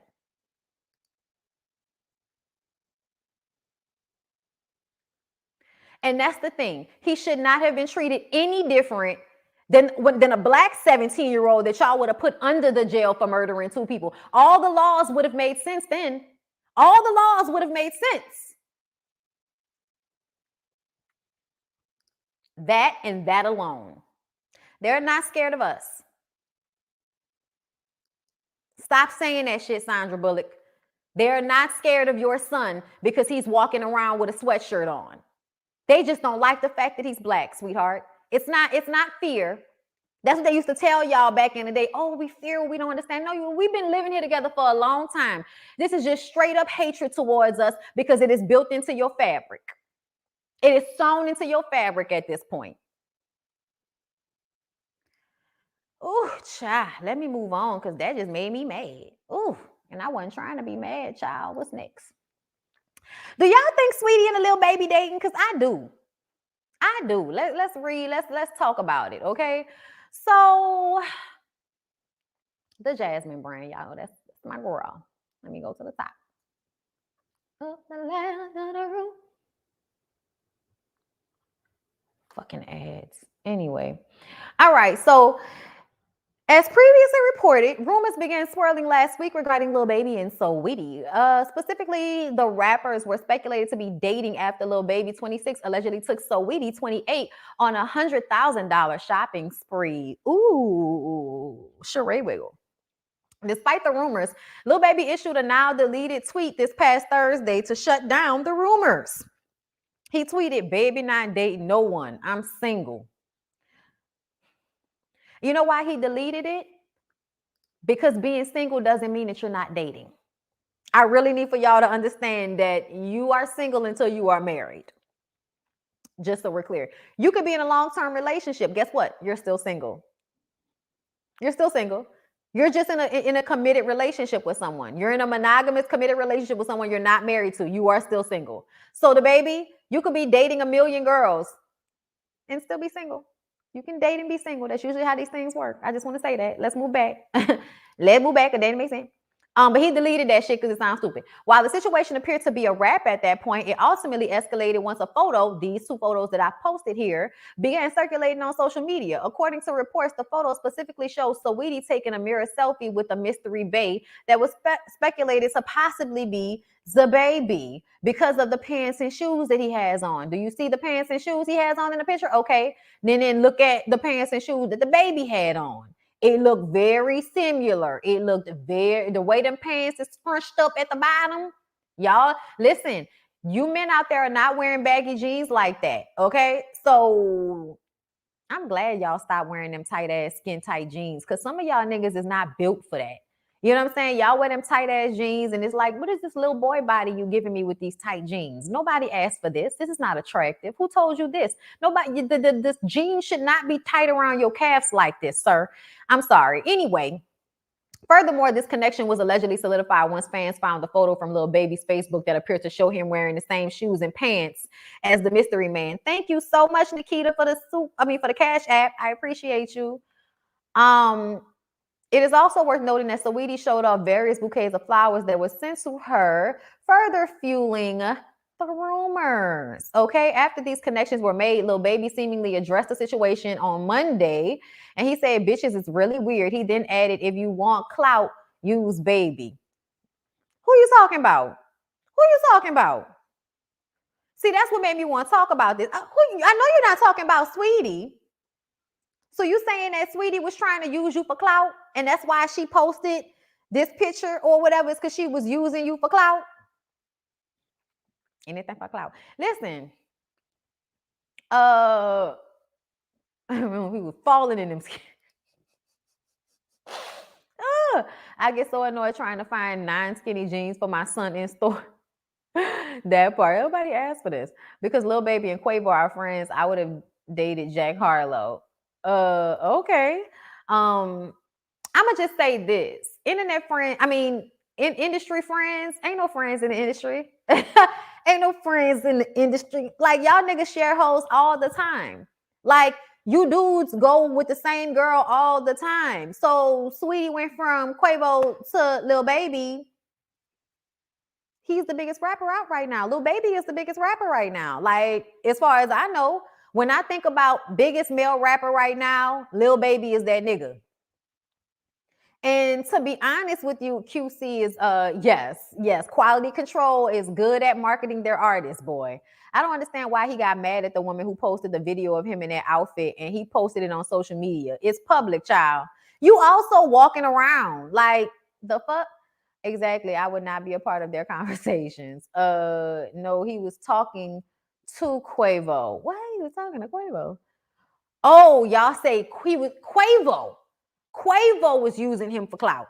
How? Where did Quavo come in? Y'all know the system is broken and y'all know the system and broken it working just fine. Okay. I don't know what that means, but okay. Y'all need to read y'all shit before y'all press enter. Oh Lord, I'm old and lost. Who is the baby and who is Lil Baby? I gotta do research. Okay, the baby. Let me. It's very simple.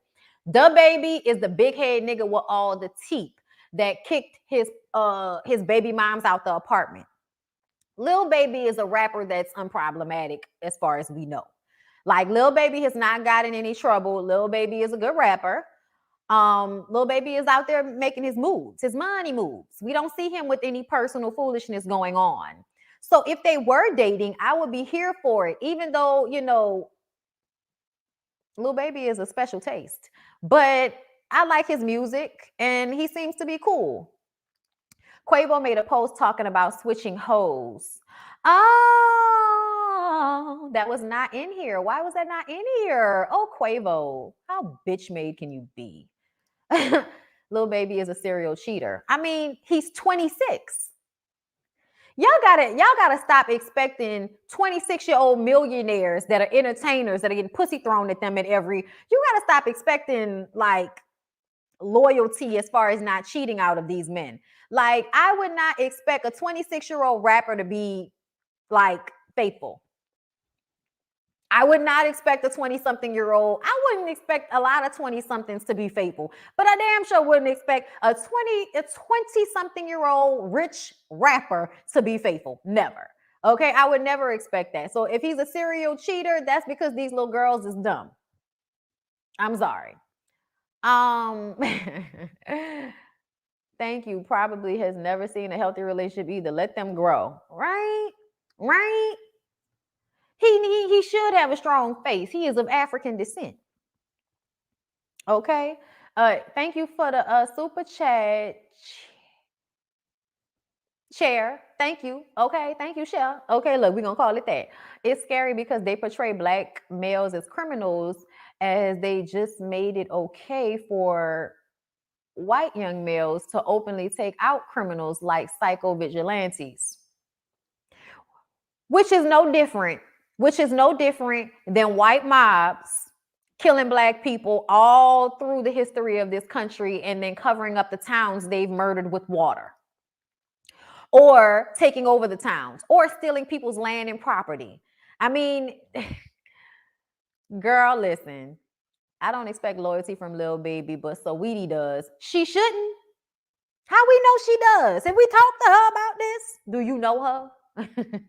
Bondy, don't be mad at the baby. Danny Lee still laying up with that man. Listen, I don't like the baby for a whole bunch of reasons. That ain't got nothing to do with Danny Lay. But I don't know why y'all thought that she wasn't going to go back when she didn't even want to leave, when he was disrespecting her for a good 12 hours on social media. Like, I knew Danny Lay was stupid back then. My angle with the baby has never had anything to do with Danny Lay. I just don't like him as a person. From what I've seen, I don't like him. Period, on God. And that really started with the way he handled Meg. I thought it was bitch made. Don't act like you loyal to somebody when it's convenient for you. And then when they question you about being disloyal, you gonna act like, man, look, it is what it is. No, you bitch. You a bitch made disloyal ass fuck nigga that used that girl until it was convenient for you. The baby, you know, I don't like the, and I also don't like the baby for how he often goes around putting his hands on everybody. You know, I feel like Saweetie is an egg influencer that uses her pretty privilege and relationships with rappers to have a rap career like J-Lo. Okay. Child, okay. Like, let me tell y'all something. If you a pretty woman and you not using your pretty privilege to get you, you know, what you need to get in this world, child, then you're doing it wrong. I don't see anything wrong with the way Saweetie decides to live her life. Honestly, I do not care. She is an egg influencer. She is not a real rapper, but she's allowed to get up here and make, you know, subpar music using old people beats. And y'all go and pay for it and listen to it. Hey, at the end of the day, that's my best friend. She a real bad bitch. Got my look. I love that shit, and I honestly like Saweetie's hustle because I feel like it takes a smart type of woman to take advantage of the opportunities and then really make your bank. Saweetie is really making her bank. You know what I'm saying? Like, Saweetie had a McDonald's deal, y'all. That is huge. A Tesla deal. That is huge. Okay? Like, in a lot of what she's been able to do for herself, I think dating other rappers and male rappers keeps you, you know, in the news, keeps you in the blogs, keep people, you're current because people are talking about you because you're linked to another rapper. Fine. But at the end of the day, if the hustle wasn't the hustle, it wouldn't be happening. You know what I'm saying? So I don't hate on her. I don't. And yes, J-Lo is actually a great entertainer. Let's be clear. J-Lo is actually a really good dancer. Okay. And she knows how to act. She's not that great of a singer, which means I never need to see her sing a ballad, you know, on a show ever again. You can perform ballads on your albums, but please, and that's your own tour, but please don't ever come to an award show to perform a ballad again, J-Lo. I understand, but that's not what I want from you. I need dance moves. I need ass jiggling. I need you to be who you are, not who you trying to be. You are not Audrey Hepburn, bitch. You are not Audrey Hepburn. You're not. Okay? Not no, it's not correcting a grammar.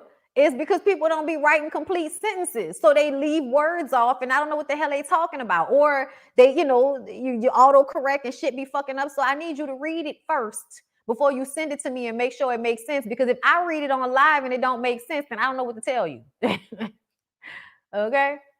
Not just in Selena, like, y'all, J-Lo is the rom-com queen on the slick. Like, give her just due. Yeah, because a lot, see, here's the thing. I think that she used to being a rapper to let people know who she is, but she will go on to do other things. She's brilliant because she has a Grammy nomination. That's my best friend for that one, right? That was a real good song. I feel like Saweetie is very beautiful, but she is not a lyricist. No. Just like, you know, there are a lot of people out there that were beautiful, great performers, but were not vocalists. Okay? But she is very talented and she is definitely a hustler. So pretty privilege doesn't make no. We're not gonna say pretty privilege doesn't make sense. We're not gonna say that. We're not gonna say that because that's not true. Pretty privilege absolutely makes sense because you would not get all of the opportunities if you were not so pretty. You know what I'm saying? Like, that's the truth of the matter. She's very beautiful, and because she's a hustler, she's been able to use her beauty to get her to where she is, as she should.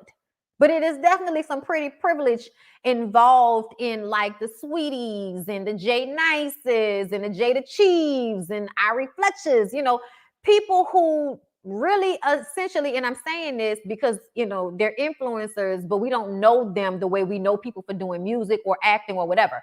But if Saweetie, I hope Saweetie is getting her acting classes in, because I think if Saweetie, you know, has some good acting chops, she could absolutely be like a pull in Hollywood. I would like to see it. Okay. I wasn't feeling Saweetie myself, but my boyfriend told me, like you said, Bondi, but she's a hustler. So I quickly shut up and stopped judging the girl so hard. I'm not joining the sheep gang. Nah, I feel you. And I have to, you know, well, yeah, you know, people who don't really do anything, but y'all like them because they're pretty and they have nice bodies. So y'all follow them and then y'all purchase and pay for whatever it is that they're selling you. Like, yeah. No, but you can make sense out of pretty privilege. I don't know. I don't know. J-Lo has said way too many problematic things, like a lot of white Latino people. Saweetie did okay on Grownish. I haven't been watching Grownish. I missed it. Definitely pretty privileged, but some are smart and leverage that attention, and others just jump from man to man. Exactly, and that's the difference. See, picture Giselle. Okay, Giselle. All right. versus your Vanessa Williams, okay? Both have pretty privilege, but one person relied solely on pretty privilege finding a man for them, and the other one, pretty privilege, not only found her man, but it found her Miss America, movies, music, you know, all of that shit, because that was somebody that was willing to put in the work behind the beauty. You can't just rely on your beauty, and people often really do just rely on their beauty, you know? Pretty don't need to know how to act or sing. True. This is very, very true. This is very, very true. Saweetie and Summer's hips bother me. I am dead. I haven't seen Saweetie's hips like that. Saweetie's body doesn't look as manufactured to me. But child, Summer Walker's hip, I was just like, did you pay somebody for that? Or never mind. I'm gonna let it go. Let's move on.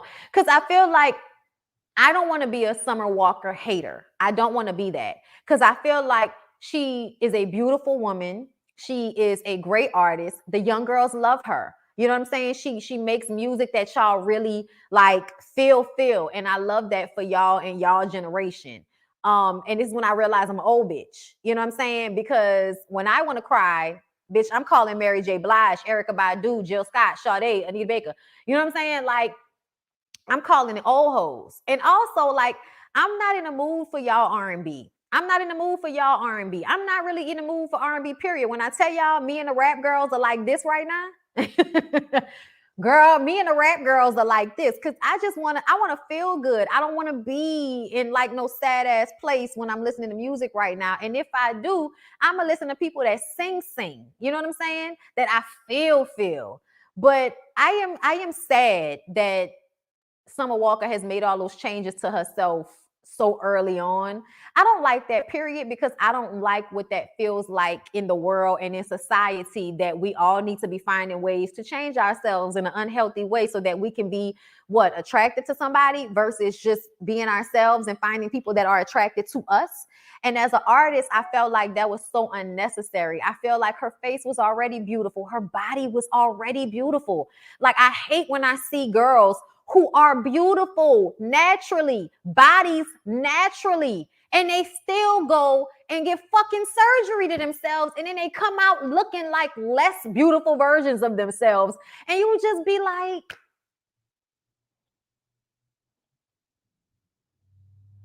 you want your hip to look? Never mind. Congratulations to Summer. I saw a little snippet of her performance for the Soul Train Music Awards, because I did not watch the Soul Train Music Awards. Sorry, y'all. I missed it. Okay. But I saw a little snippet of her performance. Y'all said she was all nervous and everything, but she still got up there and sang really well. So good for her. She's using what she got to get what she want. Ain't nothing wrong with it. Don't come home with a wet behind and empty pockets is what I was told. And that's the truth. And I feel like, and I have often been told, women using flirtatiousness or beauty, it's like some bad thing. Man, fuck you. These niggas use everything that's at their disposal to get on. White people, everybody else use everything that's at their disposal to make sure that they have a good life. And I feel like it's black women, black adjacent, biracial, whatever the fuck. If you got beauty and it can help you get ahead, girl, use your beauty. Ain't nobody got time to be out here struggling for the sake of saying that I did it, but it wasn't for my looks. No, I'm sure my looks helped me. I put in a lot of work, but I am more than sure my looks, now being in better shape, all of that helps. Because at the end of the day, y'all want to look at people that y'all find attractive no matter what. And that's just what it is. These fake butts just look, you know what makes the fake butts look strange? The way the hips are. Like, nobody has perfectly rounded hips. Like, I don't even understand that. Even the girls that be in the gym hella hard, their hips don't do that. So I just be looking at some of y'all like, oh, okay. I'm sad, but if that's what you wanted to do, girl, y'all R&B, you said that, and it's saying old school R&B, give me something you can feel. Some of this new R&B doesn't have that feel. It doesn't for me. I'm sorry, and a lot of y'all feel it, and that's fine. You know what I'm saying? But it ain't my wave, y'all. It ain't my wave at all. But let's talk about Real Housewives of Potomac, right? So y'all, Nicki Minaj was actually tweeting during the reunion show. And her and Mia had a little back and forth. So Mia is letting reunion host Nicki Minaj know that she doesn't tolerate disrespect from anyone. I'm like, Mia, you always wait till you on social media to act like, you know, you bout it. But when you in somebody's face, you ain't got nothing to say, huh? I'm just saying, because where was all this energy towards Nicki? And Bravo, y'all need to release the parts of the reunion that we did not see. Y'all need to edit that shit and release that on y'all website or release that shit on YouTube. I'm tired of y'all cutting shit out that we didn't see because y'all had a time crunch to fit in. Yeah, okay, find another way to release the shit. Everybody else be out here releasing exclusive, you know, shit. Release some exclusive shit, okay? Nicki Minaj has been very active on Twitter since her appearance on the reunion show. While the cast has shown plenty of love, it seems like her tweets have ruffled some feathers. So Nicki tweeted, next day thoughts, RHOP. I got in Mia's ass about things I really wish made the show. I asked a couple hours of questions and only about half hour of it with commercials could really be used due to time, which is why I said that Andy should have only done the first two parts and Nicki should have came in on part number 3 at the beginning instead of just giving her that one whole show at the end. No, it should have been the first two parts could have been Andy and those second two parts should have been Nicki. That way we didn't miss out on things the way we felt like we did, because the first 3 parts, we didn't even need all of that. So I often wonder what the fuck be going through y'all head when y'all make these edits to reunions where y'all want to stretch them out and then still leave information or parts that would have been interesting or entertaining for us to watch. Y'all leave them on the cutting room floor while giving us at least 1 or 2 parts that we didn't even need. It makes no sense to me. Except for the fact that I feel like y'all are trying to push a certain narrative and y'all wanted to push the narrative that everybody needed to be read, but Candace needed to be read more. So if there was any moment where Mia's ass was getting in, it seems as if y'all didn't want us to see that. Like, I don't know what's going on. That's stupid to me. Same thing with y'all erasing and deleting and not showing us when Giselle had that nervous breakdown last year. Like, y'all cut out some of the most entertaining parts so that y'all can protect this imagery that y'all want to edit and put together and produce for everybody. This narrative you want to be shown on the show. Y'all might as well, for the Real Housewives of Potomac reunion, have set all the light-skinned women on one side and the chocolate women on the other side. Y'all should have just went ahead and did that. Okay? And for some reason, saying dark skin just sometimes don't sound good to me. You know what I'm saying? Sound chocolate is better to me. You know what I'm saying? And then I be hearing people like, I don't want to be equated to no food. I'm like, why, bitch? Eat me up. Okay, never mind. On top of that, Wendy cut me off when I had a really spicy point to make. Wendy cut you off. Oh, okay. And then Mia quoted the tweet, typical female. Meanwhile, I said nothing but positive things about this girl in all of my press interviews. Baby, no one can get into my ass. Play the tape back. Ma'am, from what we understand, your husband got so much into your ass, you needed to get everything reconstructed. So people be getting in there. Don't do that. Okay? Nicki Minaj came back and said next day thoughts. Mia and Robin are the friend that's gonna amp a bitch like me up all day by just sitting there looking cute and laughing. I'll keep going just to keep making them laugh. Plus, I know when I tag them in, they gonna roast the fuck out of you, which is what they were doing to Candace and Karen throughout the reunion. Everybody saw it. Everybody saw that anytime Giselle said something, here come Robin, here come Mia, here come Ashley. And Ashley probably wasn't even doing it as much as Mia and Robin was, because Robin is in love with Giselle. And so she's going to always do it. And Mia was trying to make sure that it was known that she wanted to be a part of the, green-eyed bandit clique. And Ashley was like, well, I could just scoot back then since Mia here. Mia responded, let me be nice. I just don't like it when peeps be making statements that aren't true. I don't play those games. I don't care who you are. Mia, miss me with the bullshit. Because if you had that vibe, then that would have been entertaining to watch on the show. But we didn't see that because that's probably not the vibe you was giving. Okay? I'm just saying. I'm not mad at Nicki during the reunion show, and I would actually, she should think about doing, reunion shows more often because she's very entertaining. She's very entertaining. But this is what I am going to say. The idea that she can sit on the stage and ask questions and we can't draw correlation to her personal life we can't, you know, because somebody was in my video and they was like, Nikki's personal life has nothing to do with this. I said, no, bitch. If we know your personal life, we are going to draw the parallels. Yes, we are. See, that's why we don't know anything about Andy's personal life, so that we can't bring up Andy's personal shit when he's doing reunions. Okay? That's why people keep their business to themselves, so that they can do things like this without people having to think about the times that they've done this, and that, because that's what people are always going to do. So when you're asking Candace about checking her mama about her husband, how can I not think of the fact that people have constantly been trying to check you about yours, and you have been just, you know, bullheaded that this is what you wanted to do and this is what you needed to do and all of that. And that's fine. That's fine. But we also gonna draw the correlation that we wish your mammy would have said something to you a little harsher about the man you decided to have a baby and get married to. We gonna leave it alone. But you also had like a pending case and all of that right before you did this shit. So if you think we're not going to bring it up, you got us fucked up. Okay? All y'all barbs and all of that, y'all can miss me, because I'm not scared of you motherfuckers. I don't care. I said what the fuck I said. And I said Onika, Tanya, Mirage, because I need y'all to understand something. I love Nikki. But I also love Nikki from a real grown woman place, where I can listen to your music, I can stream your shit, I can buy every album you come out with and support you whenever I see you, but also clock how problematic you are in my commentary, because that's what I do. Okay? But I had to say her real government name, because people think when you talk about somebody that you're not a fan of theirs. Oh, no. She been my girl for a while when it comes to this rap shit. She been my girl for a while. She has disappointed me, but I have always went and streamed or downloaded every album that she has come out with. Do you hear me? So that's why I don't like for y'all to come in my comments. Oh no, we not gonna go in on, yes the fuck we are. We gonna go in on whoever I want to go in on my channel. And if you don't like it, you know what you can do, right? Oh, all right then. Don't tell me.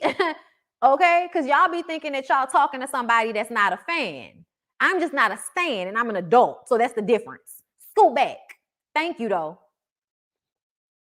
She my girl, but I'm going to get Onika together. Like, I'm going to get Onika together when I need to, just like I do with everybody else.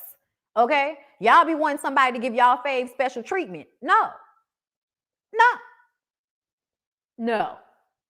Deal with it. However, Mia, girl, stop. Girl, stop. Just stop. Mia, if you're not going to be on next season, what you still talking to us for? Because you know she said she don't know if she's going to be on next season. Then what you talking to us for, B?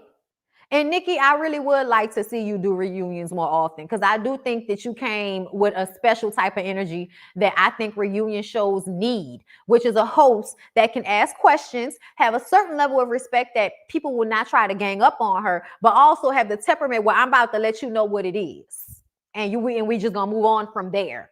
You know you sound crazy, right, Mia? Oh, all right, then we're moving on from there. See what I mean? Like, I definitely feel like Nikki knew the assignment and I was here for it, okay? But I don't like that they left so much out, because they really did make it seem like you went in on Candace, and then you let Mia talk all of that shit on the sidelines about her music, and you didn't check her not once. So we wanted to see Mia get checked, because Mia was sitting there running her mouth and was going unchecked. So we wanted to see the checkage, and we didn't get to see it because Bravo thought what? We didn't need to? The fuck? Right, I miss BGC Sonisha doing her reunions. Bitch was funny. Listen, I don't like Mia. I don't like the way Mia hates on people. See, I'm not the type of person that really dislikes anybody when it comes to these reality shows. Not really. It takes me some wild, like Kenya had to come at me on Twitter in order for me to start really disliking Kenya. And I still kind of go back and forth, okay? You kind of get in a place where you have moments where it's like you was fucked up, but then if you have moments where they right, you have moments where they right and you like them. It is what it is. But Mia and her wanting to fit in with the minions so early, especially after showing up and chesting up to people like she was bout it. Like, that just made me feel like, Mia, you fake. You transparent as fuck, even though you think you not. You see through, you glass. Get away from me. Girl, somebody sent Kenya a tweet that I had tweeted like years and years ago. It probably was like maybe her first season on the show. And I was all excited. And she said something, she pronounced something away. And I was like, how you gonna check somebody on their grammar when you're pronouncing a word, da da da? I can't remember what it was, something like that. But she tweeted me, well, if you read books, da da da da da da. And I'm like, reading has absolutely nothing to do with pronunciation, just so we're clear. You can know how to read and still pronounce a word differently depending on where you're from. Okay? And how that, like pecan. Okay? So reading may be fundamental, but it has nothing to do with the way you pronounce a word. I can't even remember what it was, but she damn sure came at me on Twitter, and I was just like, bitch, I did not send for you. I did not at you. Just because people want to be messy and don't come for me, bitch. So after that, I didn't never really see it for Kenya, because I'm like, what is you coming at me for over some shit that wasn't even that deep? And I didn't even at you. Somebody else added you. And that's why I don't like people when they do that messy shit. But I also don't give a fuck. I said what I said. Okay. But yeah, I ain't really like Mia that much, because I feel like she lied too much. And I don't like the fact that she was trying so hard to fit in with Giselle and them when you started off going at their neck. I just didn't even understand it, child. And lastly, let's go ahead and get into the Trey Songz. Oh, no, that's not my last story. I'm sorry, y'all. What the hell? What? Hold up, y'all. Did I not? I thought I had. Child, I thought I had made a graphic for Sheree. We're going to talk about Trey Songz, and then we're going to talk about Sheree. Since we're talking about Real Housewives, let's just talk about Sheree right now. I could have sworn I had a graphic for Sheree. That's annoying to me. But anyway, y'all know what Sheree looked like, child. Sheree and her old man. Y'all know it's been a whole bunch of drama going on with her and allegedly being on Real Housewives of Atlanta, right? She came back. Sheree Whitfield came back to Real Housewives of Atlanta for season 14. And part of her storyline was her boo Tyrone, who had just got out of prison, right? I told y'all, and I have been telling y'all, that nobody needed Sheree back on Real Housewives of Atlanta. Please stop going back and reaching for Sheree's ass because she's run out of money. Stop it. Nobody needed Sheree on this upcoming season. We honestly wanted y'all to give us new people, new people, not just one new person, but give us a few, 2, 3, 4 new people, and exit some of these old people off the show, or start this process of moving in new people and moving old people out. But for y'all to bring Sheree back, I was always saying that was stupid. I was always saying that was stupid, because Sheree never has a storyline anymore. Sheree is a bone carrier. Sheree is somebody that, shifts back and forth, but doesn't really offer anything. So when she was coming through with the Tyrone storyline, y'all thought she was going to give something, right? Well, no, because Tyrone said, bitch, you trying to get me put back in jail. According to reports, Tyrone is said to be upset with Bravo, so much so that he's taking legal action against the network. Reportedly, his legal team sent Bravo a cease and desist letter claiming that Real Housewives of Atlanta has been using his name and likeness without his permission, meaning that Sheree has been on camera pretending like she was going to meet with him and all of this type of shit, having conversations on the phone with him. We've seen her out taping. Okay, to date, he hasn't been on camera. But according to the cease and desist, RHOA has discussed him on the show multiple times, and he's been a part of a storyline. He believes Bravo has been profiting off of him without permission. Hold up. Okay. And Tyrone is reportedly threatening legal action and wants the network to remove every trace of him from Real Housewives of Atlanta footage and social media posts. I want to know how much money he wants. Because just pay him the money so you can use his name.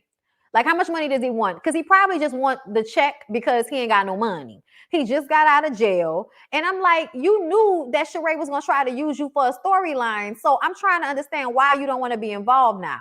As previously reported, Tyrone and Sheree aren't on speaking terms. Tyrone, who was released from jail and is on house arrest, is said to be upset that Sheree plans to shoot scenes with him at a restaurant. Shooting may have been a big issue for him since he's on home confinement, meaning he's not supposed to leave the house, and you was trying to set him up for y'all to have a scene out at a restaurant. And if he would have been seen on camera out at a restaurant before he was supposed to, he could have got his ass sent back to jail. So now Tamron is looking at Bravo as a way to get a check without actually having to be on the show. And I just kind of feel like pay him a little $50,000 to use his name or something like that, since y'all wanted to bring Sheree's no storyline having ass back so bad. And when Andy was sitting up there talking about focusing on season 14, Sheree's back and King is on fire. You were really trying to make us get excited about what seems to be another boring season of Real Housewives of Atlanta, just like last season. Last season, all y'all talked about was Bolo. Everything else was fucking boring. Everything else was boring. Okay? And he's scamming, because I feel like you very much knew that Sheree wanted to use you to get on this show. Why is it now an issue that you've gotten out of jail? Did you not know that you weren't supposed to be on a TV show or be doing whatever the fuck you were supposed to be doing with Sheree? Oh, you didn't know that? Boy, bye. He's trying to get a check. Bringing her back backfired for Bravo. Yes, it did. And I have been saying for the longest, stop reaching back for her. Leave her where she is. Bring on new people whose men can actually shoot with them. Like, it's aggravating because I told y'all. It's aggravating because it's like, Bravo, y'all are supposed to be smarter than me. Y'all are supposed to have more money. You know, thank you, Tyree, for the Cash App. You know, like when you look at Bravo, you like, I'm sure they thought about this. I'm sure they've, I'm sure. And then here we come, new season 14. Y'all had to push back shooting probably because y'all didn't have shit going on with the cast that y'all came up with, waiting on Kenya to finish Dancing with the Stars. Then we come back and Sheree's man wants y'all to keep his name out y'all mouth, so to speak. So there's no storyline there.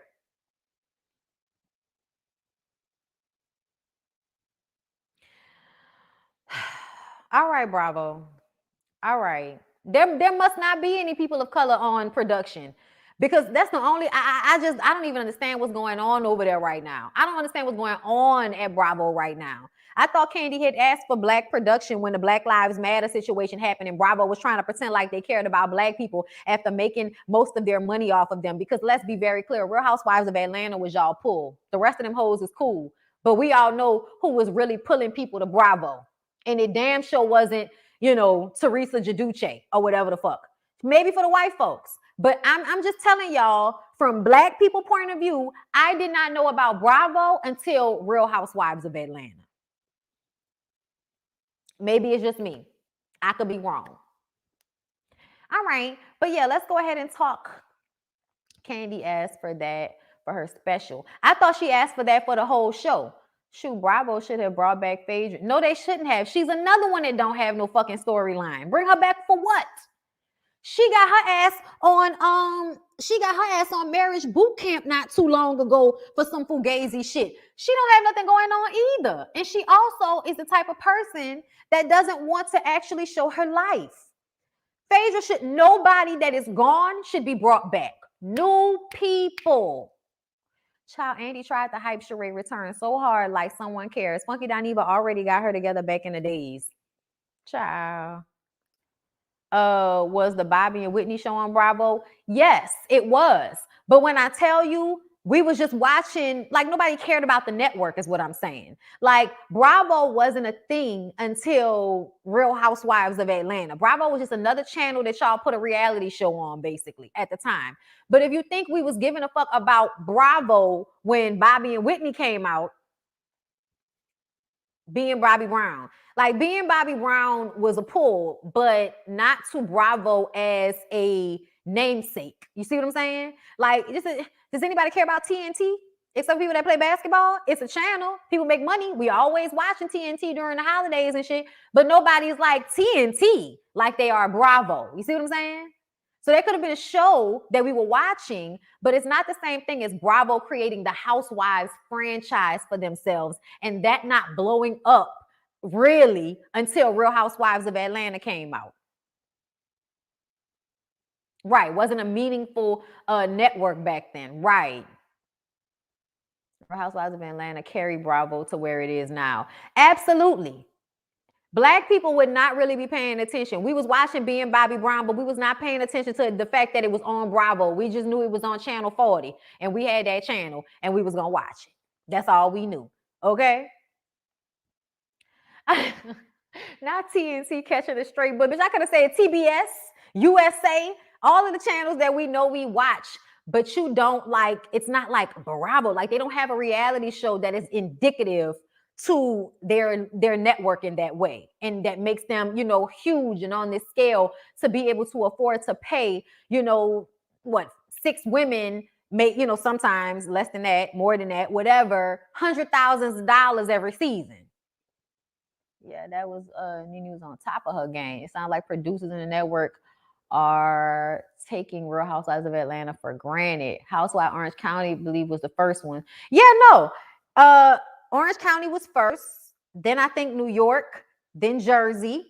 Then they did Atlanta, I believe. And there were some other ones that I then forgot about in the time period. But when I tell y'all, never watched the episode of Real Housewives of New Jersey, never watched the episode of Real Housewives of New York, never watched the episode of Real Housewives of Orange County. Child, Orange County sounds like racism to me. So I wouldn't have watched it just off the strength that it was called Orange County. Sounds like an unsafe place for Black people. I'm just telling y'all, this is us coming off of Flavor Flav era. Do you really think we was running to watch white people when we had all of these Black people on reality TV and having scripted shows and shit during the early 2000s? I'm sure it was. I know who Teresa is, so I'm sure it was good, but I still feel like nothing made the impact that Real Housewives of Atlanta made, to be clear. And you will never change. That's a hill that I am willing to die on. Black talent been making networks, i.e. Fox, UPN, CW, and yes, Bravo. The question is, when will be dissatisfied with simply being talent? But see, the thing about it is, it's not that we're dissatisfied.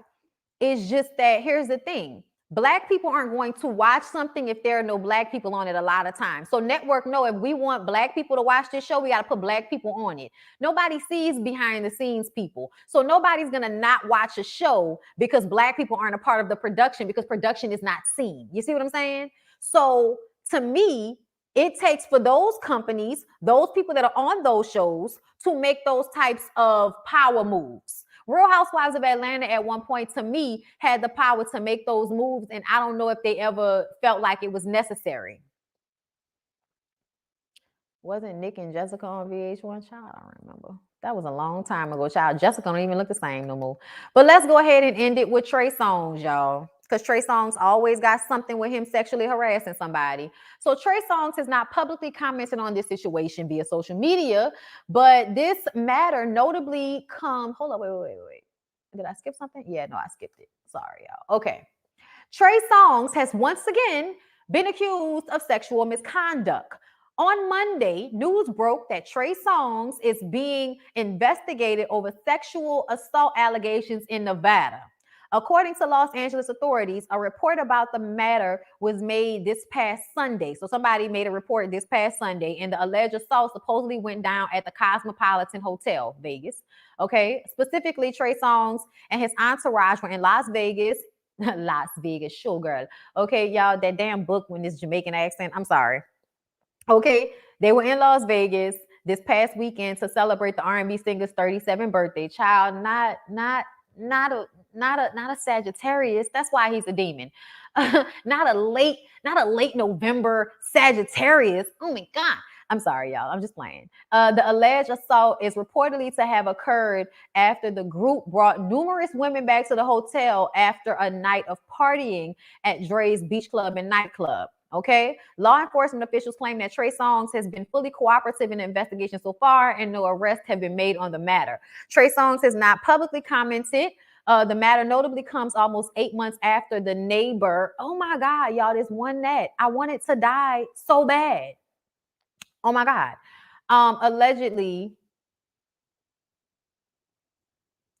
Allegedly, Trey Songz violated the woman of a Miami at a Miami nightclub after initially meeting her at a party. She ultimately sued for $10 million in damages. While the pair reached a settlement in court, it's still unclear exactly how much money Trey Songz paid the victim. So, Trey Songz, you've already paid off one woman for a sexual assault allegation. Thank you for the super chat. I'm sorry, I'm trying to understand why I'm not charging. I'm supposed to be charging, and it's not charging. And I need the laptop not to die. Is it not in there? What's going on? Don't die, laptop. Okay, there we go.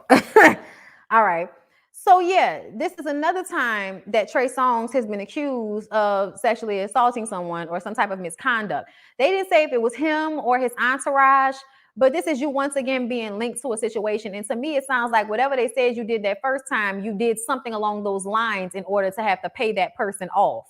Because it sounds like y'all reached a settlement, so you paid them off. They may not be talking about it, but you paid them off. You know what I'm saying? So it just makes me feel like whatever they said he did, he probably did it. And I'm wondering if this is a habit. This has been a habit now. Because I feel like it's not the first time that we've talked about this. Yes, Keke Palmer been told us about Trey Songz, and people didn't believe her because she's a black woman. Oh no, I believed her. I believed her when she said he was acting like he wanted to date her, invited her to a party. She show up and they got cameras and shit, and she going hiding in a closet or something because it was basically like he was trying to do something with, like, it was like he was trying to either use them dating as a way to bring her into a video without her knowing, without paying her. And she goes into it was just a whole situation that sounded fucked up. And it also felt like there were parts of it she wasn't exactly being, like, she wasn't giving us all of the details. But yeah, it definitely feels like he is known to play in a way that it is not safe. I am not standing for Trey or Tiger, but when these women's stories are proven as false, when has it been proved to be false? Because I just read that he settled. So don't put us with Trigger. He really, listen, ladies, I want y'all to understand that female signs and male signs a lot of the times are different, and male signs are always the more toxic of the signs. I don't know why, but that's just the way it seems to be. He really can't keep his hands to himself and is sick. I mean, Keke Palmer told everyone, but who listens, right? Someone said the Nat is trash. Exactly. People were making fun of Keke, and that's stupid to me. Hey, late November babies are equal.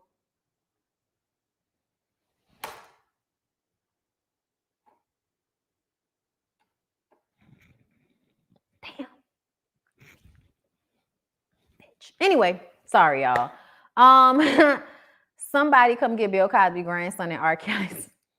Oh my God. Child, he used to be at my school all the time back in the 2000s because his best friend went there. I have a personal friend that had a horrible experience with him. She shortly left school after that. That's sad. He drooled in a stranger's mouth on stage. He spit in her mouth and she allowed it. Because some of you bitches is nasty and like niggas to spit in y'all mouth. Don't spit in my mouth. Just because people settled doesn't mean it didn't happen. Oh yeah, no, I think if they settled, it happened. Like, I don't know if we're being confused by what I said or somebody in the chat, but I want y'all to know, I feel like if you settled, you probably did something along the lines of what was said. Okay? These comments be false. You didn't get, sis. Yes, did you get Trey the Nat? I didn't. I don't think I did. I don't see it right now, but I don't think I got it because I don't see nothing on my hand. Obama that. I was. Oh, you gotta be quicker than that. I be trying. Them little gnats be too small. It's a shame that people who you like turn out to be fucked up. Child, all the time. All the time. Man, what's be going on with our... Listen, it ain't our entertainers. People people, okay? I want y'all to stop thinking about entertainers as any different from regular old people that grow up in society in rape culture, feeling like because they're famous or because they're attractive, because they're a football player, because somebody has told them they're special, they can take advantage of women. We live in a patriarchal society, and when I say that, y'all want to roll y'all fucking eyes and all of that, but that's a part of what is going on here. He's like this because this is allowed. This has been allowed. That's why he's doing this. That's why it's okay. That's why you can do the settlements and move on. He settled because he knew he wouldn't win in court. That's what I thought. Ha! Bitch.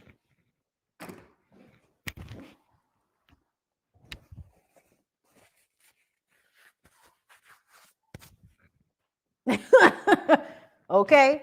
I'm almost done. I'll go wash my hands and check on my stupid ass dog. Anyway, Trey is just showing his true colors. It's a shame. Wasn't Trey accused of choking some girl out in the hotel? Facts. Spitting crap is nasty. I don't like it either. Lyric be like, not in my mouth, but never mind. Different conversation for another time. Facts, because cancer men are crazy as fuck, but cancer women on average are loving and caring. Yeah, but y'all can be crazy too. I had a cancer girlfriend and she was very loving and caring and crazy as fuck. Okay, if you settled, that means they're telling the truth and he doesn't want it to go further, so he paid it off. And also probably had her sign an NDA so that she could no longer speak about whatever happened, so that it wouldn't harm his career. And the podcast girl said he took her phone and purse and held it in a hotel room. A lot of these celebrities were weird before they was a celebrity. Yup. They just like us. I don't put nobody on a pedestal. Not at all. Trey, stay taking somebody cookies. And we don't even understand it. You're attractive with a big dick. What are you doing? Okay? We just hear about black people more because it's not hitting as well as clear people. And also we hear about black people more because that's the people that we care about. Are y'all on Perez Hilton's website checking on what's going on with the clear people? I don't think so.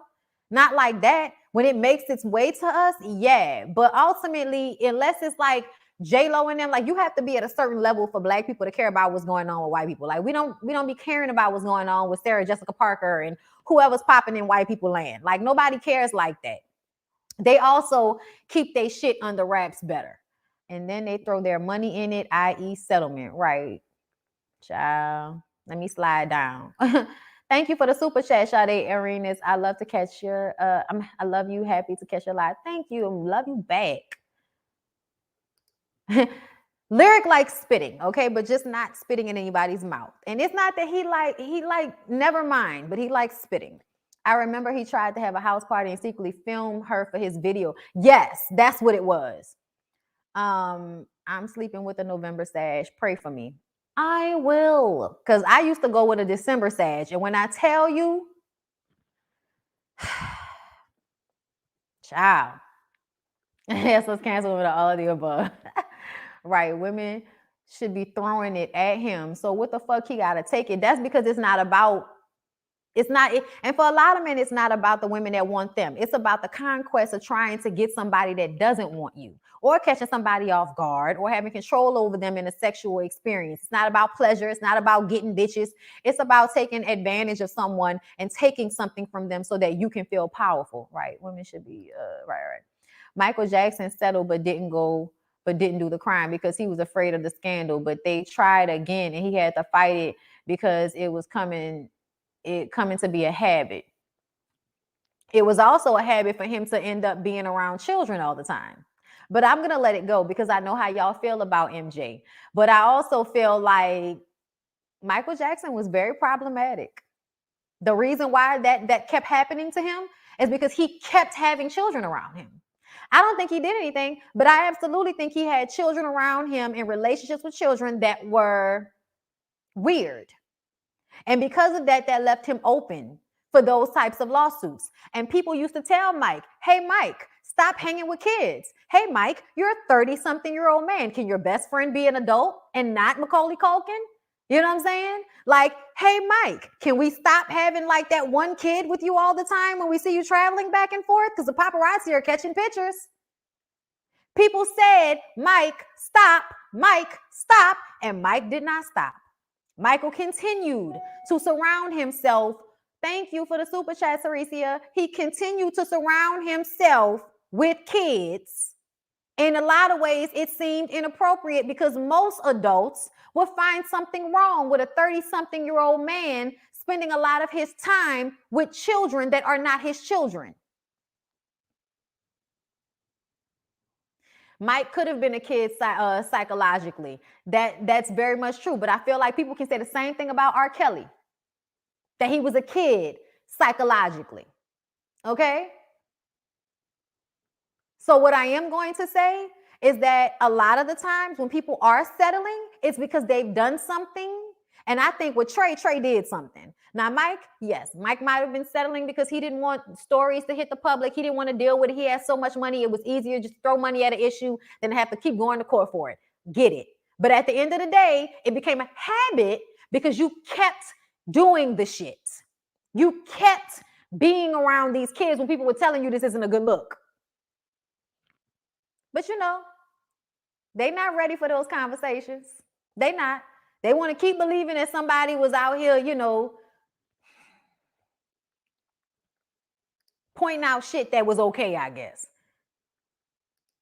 Yeah, I don't think it was a sexual dominance thing with Michael. I think it was an infantile fulfillment thing, probably because of his unhealed childhood. And I can understand that. But I still feel like the relationships, to me, were inappropriate because if he wasn't Michael Jackson, would you have allowed him to be around your fucking kid like that? I think not. Even if you didn't think anything was going on, it don't look right, it don't feel good, and you would not allow it. And people did because he was Michael Jackson. That's a problem to me. Thank you. Being a few decades removed from Michael Jackson, I find him to be very disturbed, but his legacy is still mostly positive, which I appreciate. Yes. And we allow him to be great. We allow y'all to act like wasn't nothing wrong with what's going on. But baby, we ain't gonna get on Bondy Channel and we gonna sit up here and act like a grown-ass man being BFFs with fucking middle schoolers is not an issue. We're not gonna do that. I'm not gonna say that I feel like anything happened. I'm not gonna say that. But I'm gonna say that what I did see, to me, was problematic. And if he were anybody but Michael Jackson, y'all would not have allowed for that behavior. Y'all would not. When they got off, they thought they were safe until the next case was brought. That's what I think about Trey. Michael Jackson's bodyguards testified those kids were never there at his house without their parents. You think that matters? These people love selling their children. What are you talking about? The parents could have been in the other room and not gave a fuck. Y'all better watch some of these documentaries about parents that know good and goddamn well their kids is being molested by somebody and they let it happen anyway. Bondy, you are like a I love YouTube. You always give deeper insight and make your points. Thank you, JW. I try. I be thinking about shit, child. Y'all know Geminis. We be all in the head.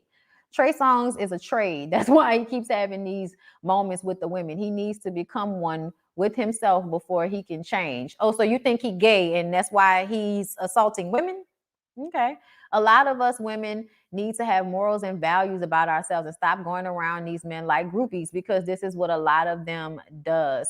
Donna, I don't like that. I don't like this comment at all because our morals and values have absolutely nothing to do with a man taking advantage of you. I can want to fuck a man and he should still not be able to harm me. I could want to throw my pussy all over the place and somebody still does not have the right to take it from me or to harm me in any way just because I was flirting with them.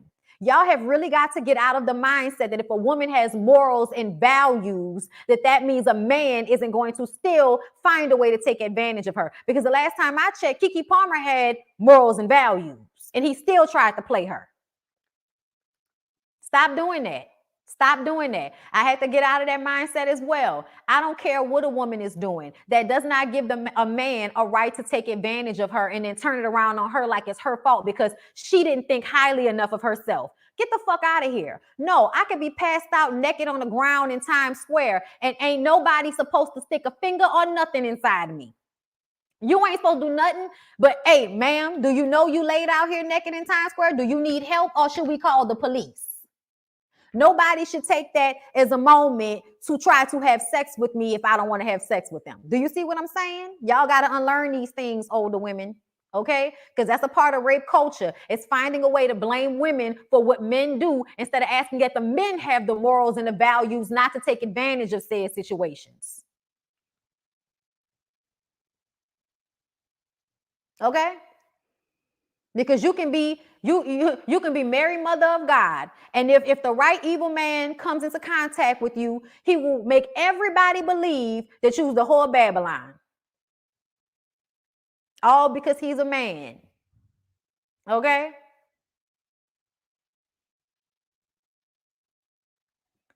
No, Bondy, the folks will say you asked for it. Lies. Huh. Oh, she had her stomach out. She had her legs out. She was dressed like this. She was shaking her ass. I seen a post on Shaka. Do y'all follow Shaka Bars? I follow Shaka Bars, but I've noticed that Shaka Bars is a lot like Avant's page. Y'all post problematic posts so that y'all can get engagement up on y'all channels, on y'all Instagrams, right? And I see people that do that. If that's what you want to do, by all means, have people screaming back and forth in the comments on your page so you can get more people coming to your Instagram if that's what you want to do. That's fine. My problem comes in, Shaka Bars posted something on Instagram with this girl who was shaking her ass on a banister, right? It was like 2 levels and she was on the top level and she had come over the banister and was shaking her ass.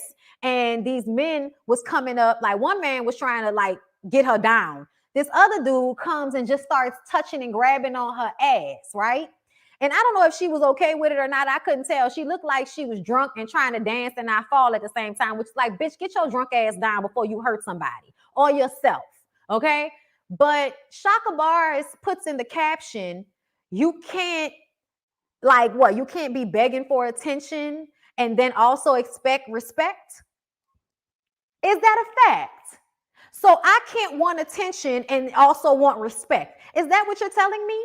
Is that what you're telling me, Shaka Bars? Because your Instagram screams, pay attention to me, but respect me.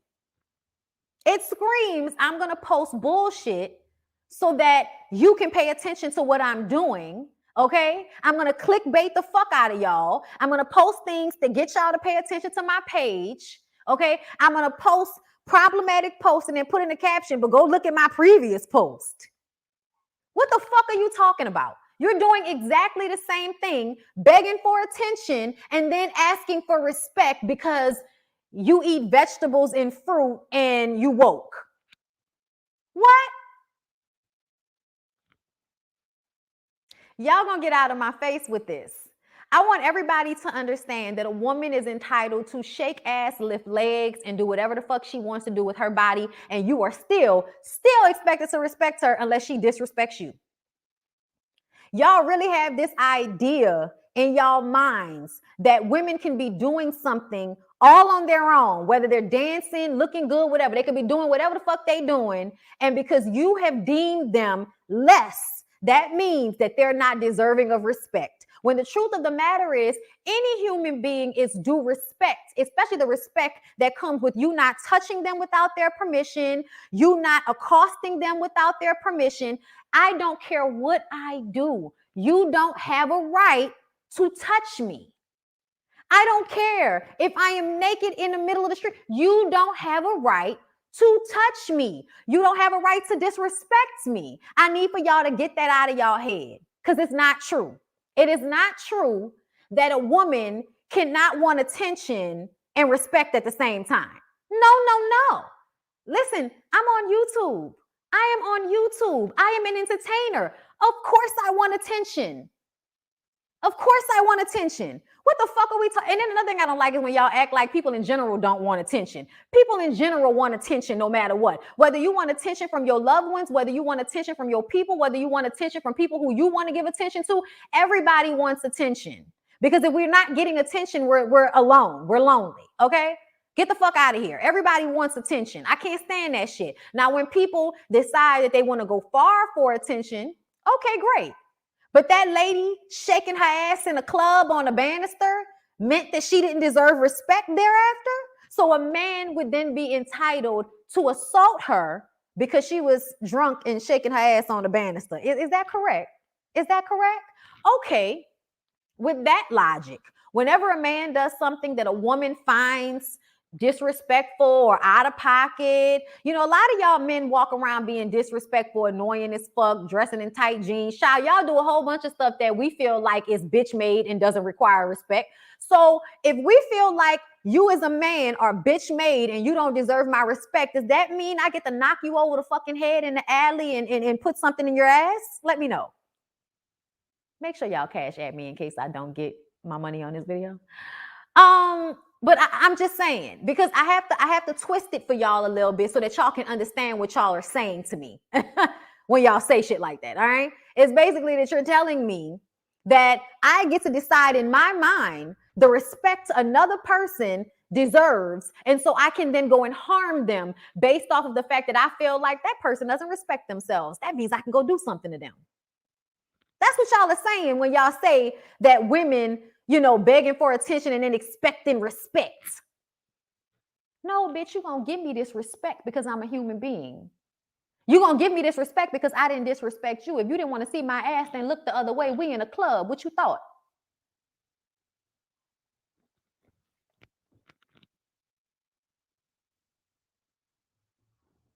That's it. That's all. That's all I got, y'all. I cannot with the way people rationalize harming women. I cannot. And then making it our fault. You're not going to harm me, make me a victim, and then tell me I'm not a victim because I decided to do something that, you know, you felt like was what? Me not respecting myself? Me shaking my ass is me respecting myself. You know why? Because I decided I wanted to shake my ass, and so I did. So I respected my own wishes. Thank you, Jasmine, for the super chat. For the cash app. You know, like me respecting myself is me deciding, guess what? I feel like shaking my ass. I'm going to shake my ass out of respect for my own wants and needs right now to shake my ass. And guess what? Guess what? Me shaking my ass ain't got nothing to do with you. It ain't got nothing to do with you. You touching me has absolutely something to do with me. You feeling like you can do anything to me absolutely has something to do with me. Thank you, Yasmin, for the cash app. I see you. Ask a male officer who tries to women. It's illegal. I feel you. If the law says they can't touch me as a woman in the name of justice, you cannot touch in the name of your listing, sir. You cannot. Every half-dressed young girl isn't a hot-tail little girl. She just like what she wearing. And it's hot. And it's hot. And another thing, everybody admires beautiful bodies. But when you have a beautiful body, everybody wants you to act like, cover that up. You don't want anybody to take it from you. Y'all be trying to take from us. Is that another net? Because y'all know sometimes just be a spot on your glasses, child. You don't know. Anyway, thank you, Asada. Hey, Bondi, tell me why married men want to take me to a hotel. I was like, ask your mama to go with you. Because married men be trying to find somebody to fuck on that's not their wives. Thank you for the super chat. Why y'all act like y'all don't understand that? Monogamy is hard. Monogamy is hard for some people. Especially for some of these men's child. Okay? Take advantage of people just because they have jacked up thinking is ridiculous. Donna done turned into a church mouse now. I didn't mean to read it down like that, y'all. I show love to everybody. But I need for y'all to hear when y'all say things that are problematic, because I need y'all to unlearn that. Because y'all tell that to the young girls around y'all. Y'all tell that to the young women around y'all and y'all families and shit. And I remember when I was growing up being made to feel like I was some fast tail girl because I vocalized how I felt, because my brain worked quickly. That must mean I'm out here fucking early because I'm smart. They equated my intelligence and my quick-wittedness to me having sex, instead of equating it to my father and mother being very smart, to me being raised by older people who taught me to be smart and have wit. That being called a fast-tailed girl when you're a virgin because you like a little boy who likes you.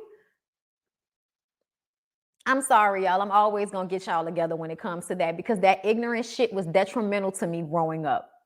And it's detrimental to a lot of girls who have to grow up trying to figure out how to be sexy and confident as grown women, but also not feel like a slut because they don't want to just be fucking on one lame ass nigga for their whole life. Like, everybody don't have to sign up for that shit. Thank you, Terica. Thank you. Baraka. Thank you for the super chat and the cash app. That's the way WS do us. We are victims of brutality, and they bring our past or black on black crime as if we deserve to be harmed. Yes, it's crazy. It's crazy how people bring up irrelevant shit so that they can try to make an excuse for why it was okay to harm you. I like when you start talking about these types of topics. Child, y'all know I be feeling so strongly. I live in Arizona and will wear a bikini and booty shorts up and down the street if I want to. It's hot and nobody better dare touch. Exactly. I live in New Orleans. So you know I know. The fuck? I'm hot. Don't touch me. Ugh. As a woman, we're entitled to do anything with our bodies we see fit, but these women know what they're in for with these men. That's why I talked about morals and values. I understand where you're coming from, but I also feel like that line of thought is not okay to me. I understand what you mean. And that's why I said I had to get past that mindset myself of feeling like, don't push yourself. Yeah, okay. Women, we have to protect ourselves because they be out here trying us. So we have to protect ourselves. But that does not mean that women shouldn't want to go to, I want to go to a party. I was at the club. Trey Songz was like, everybody come back to the house, having a party at the house. I'm like, okay, let's go to Trey Songz' house. I'm thinking I'm just going to continue to have fun and drink and party. That doesn't mean that if somebody does something to me at said party, that I didn't have values and morals. Do you see what I'm saying? And when you say they know what they're getting into, what does that mean? What does that mean they know what they're getting into? If somebody feels like I want to have sex with a man and then the man decides to hurt me during sex, does that mean I knew what I was in for? Does that mean I deserve for him to hurt me? Because I was expecting this experience to be something where he cared about me and he turned into a psycho? Like, no.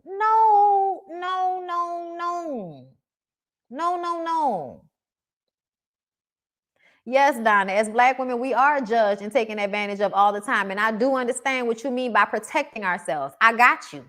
But at the same time, the morals and values need to be had by the men. Somebody asked for the men to have the morals and the values.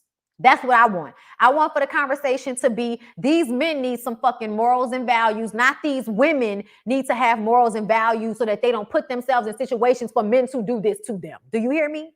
Do you hear how that went? Okay. True, Queen. Oh, I love it. Thank you. I be trying to get these old women to understand they did a disservice to us with a lot of these mindsets, but they didn't know. Everybody is all about accountability until it comes to these toxic, predatory boy and men. It's really tiring, ain't it though? Period. Women have been getting taken advantage of and disrespected from the beginning of time, no matter what they have on or what they are doing. Little baby body is shaped really weird. So skinny don't look right. I can't put my finger on what it is about his body. He needs to get in the gym and work on the lower body. A lot of you niggas go real heavy in the shoulders and the arms, but we need y'all to go into the gym and do some damn squats, do some leg lifts. Y'all need to do some shit with y'all legs because little baby looks like if you pluck them, the knee would cave in. It's sad. Some of these men need to be raised, not touch what needs to be raised, not touch these women. Right. I'm just saying, y'all, I never heard someone tell a man he's fast. Never. It's always the girl. It's always the girl that's fast.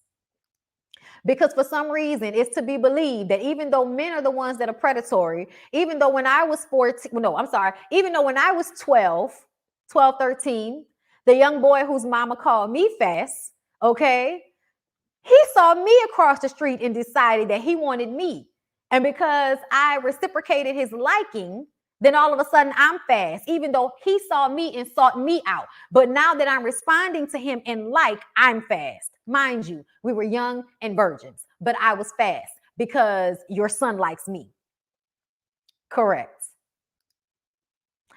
I'm just saying, like, I have had people say things like that about me my entire life. I was a virgin until I was 19 years old with that same lady's son, paying for a hotel to take my virginity, okay? It followed me beyond college to the point a guy I've known since pre-K thought it was okay to sexually assault me after my own birthday party in my own home. Ooh. Journey, what, okay, which is growing up as a PK in a small town, I can relate. I was called a hoe by grown women because someone started a rumor about you. A rumor, something that ain't never even happened. But because they can go and tell people that shit, and then that makes some man think it's okay to say, no, that nigga was a rapist. Okay? Ugh. Child, I definitely ain't getting paid off this video. The expectation is definitely different for each sex. Carmen just be playing. That man doesn't want a long-term commitment with anyone. Child, when I tell you I'm about to go get these dogs and bring them the fuck inside, been out here balking the whole damn morning. A man can flaunt his money, cars, and jewelry, and we ain't assaulting them by grabbing their shit. We should be able to flaunt what we have and not be assaulted either. Hello?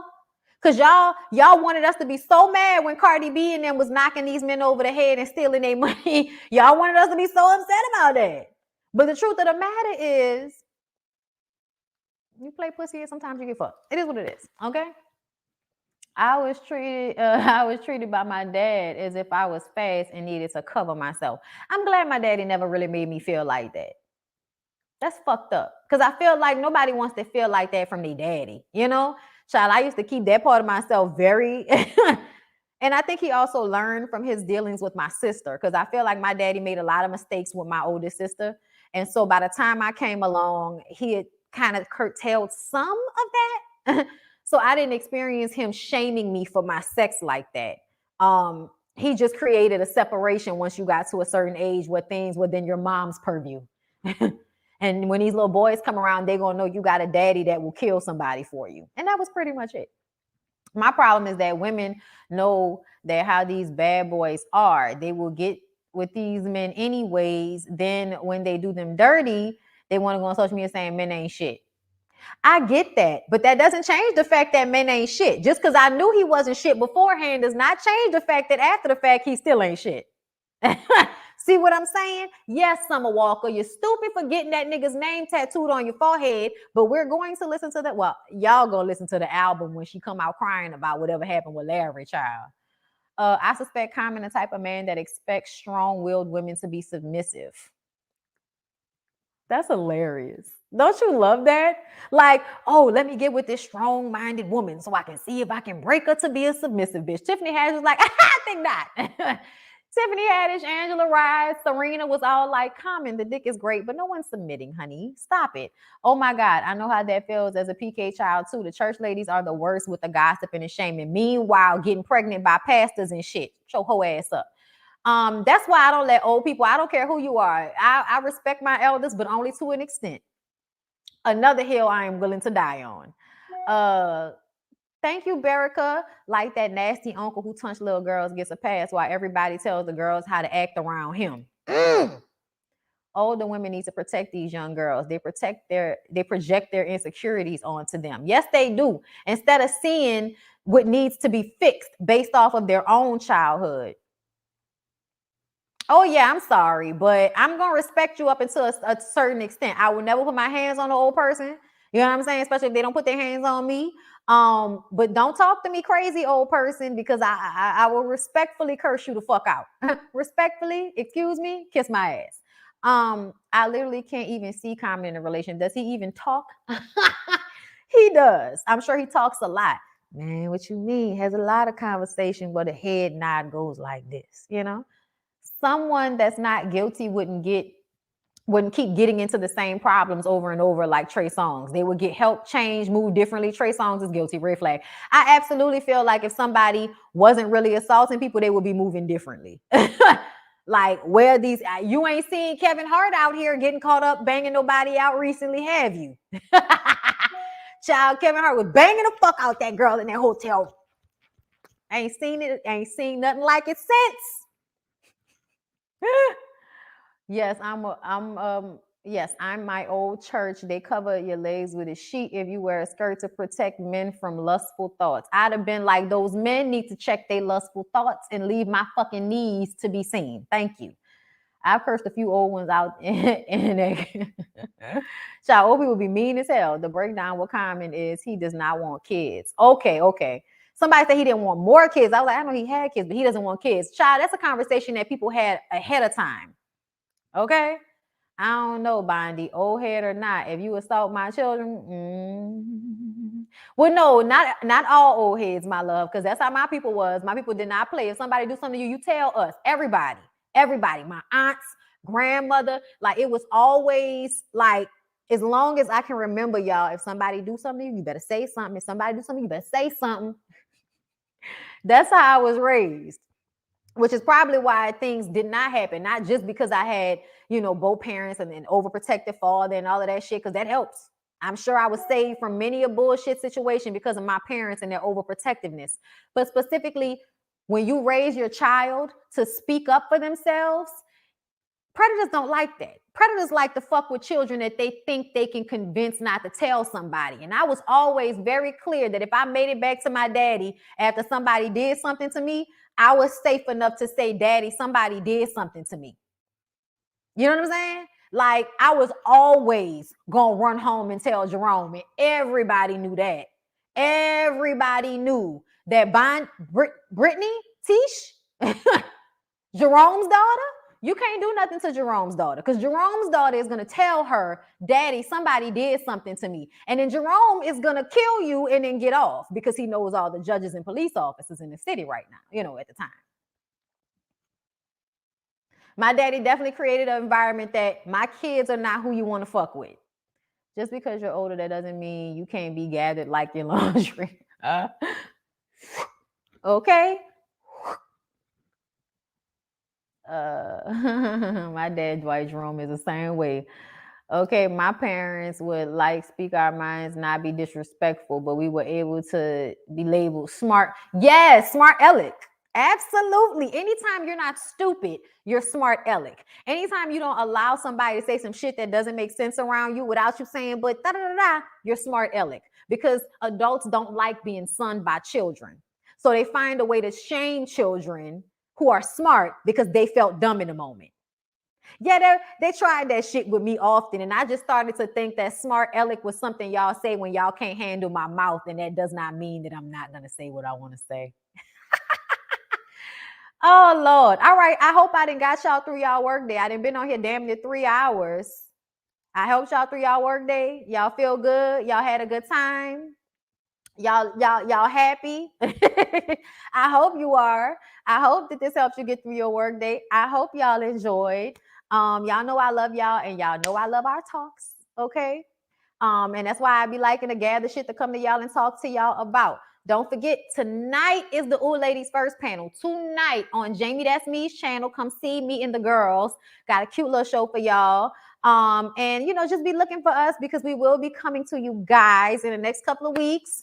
Because we're gonna be taking a break soon, child. Because we need a break. We need a Christmas break. So y'all be staying in tune to the Ooh Ladies First panel, okay? Because we got some things in store. All right. Y'all did? Okay. I love y'all so much. I hope y'all have a really great rest of y'all day. Come see us tonight. And y'all know y'all will see me on Thursday and Saturday. Okay?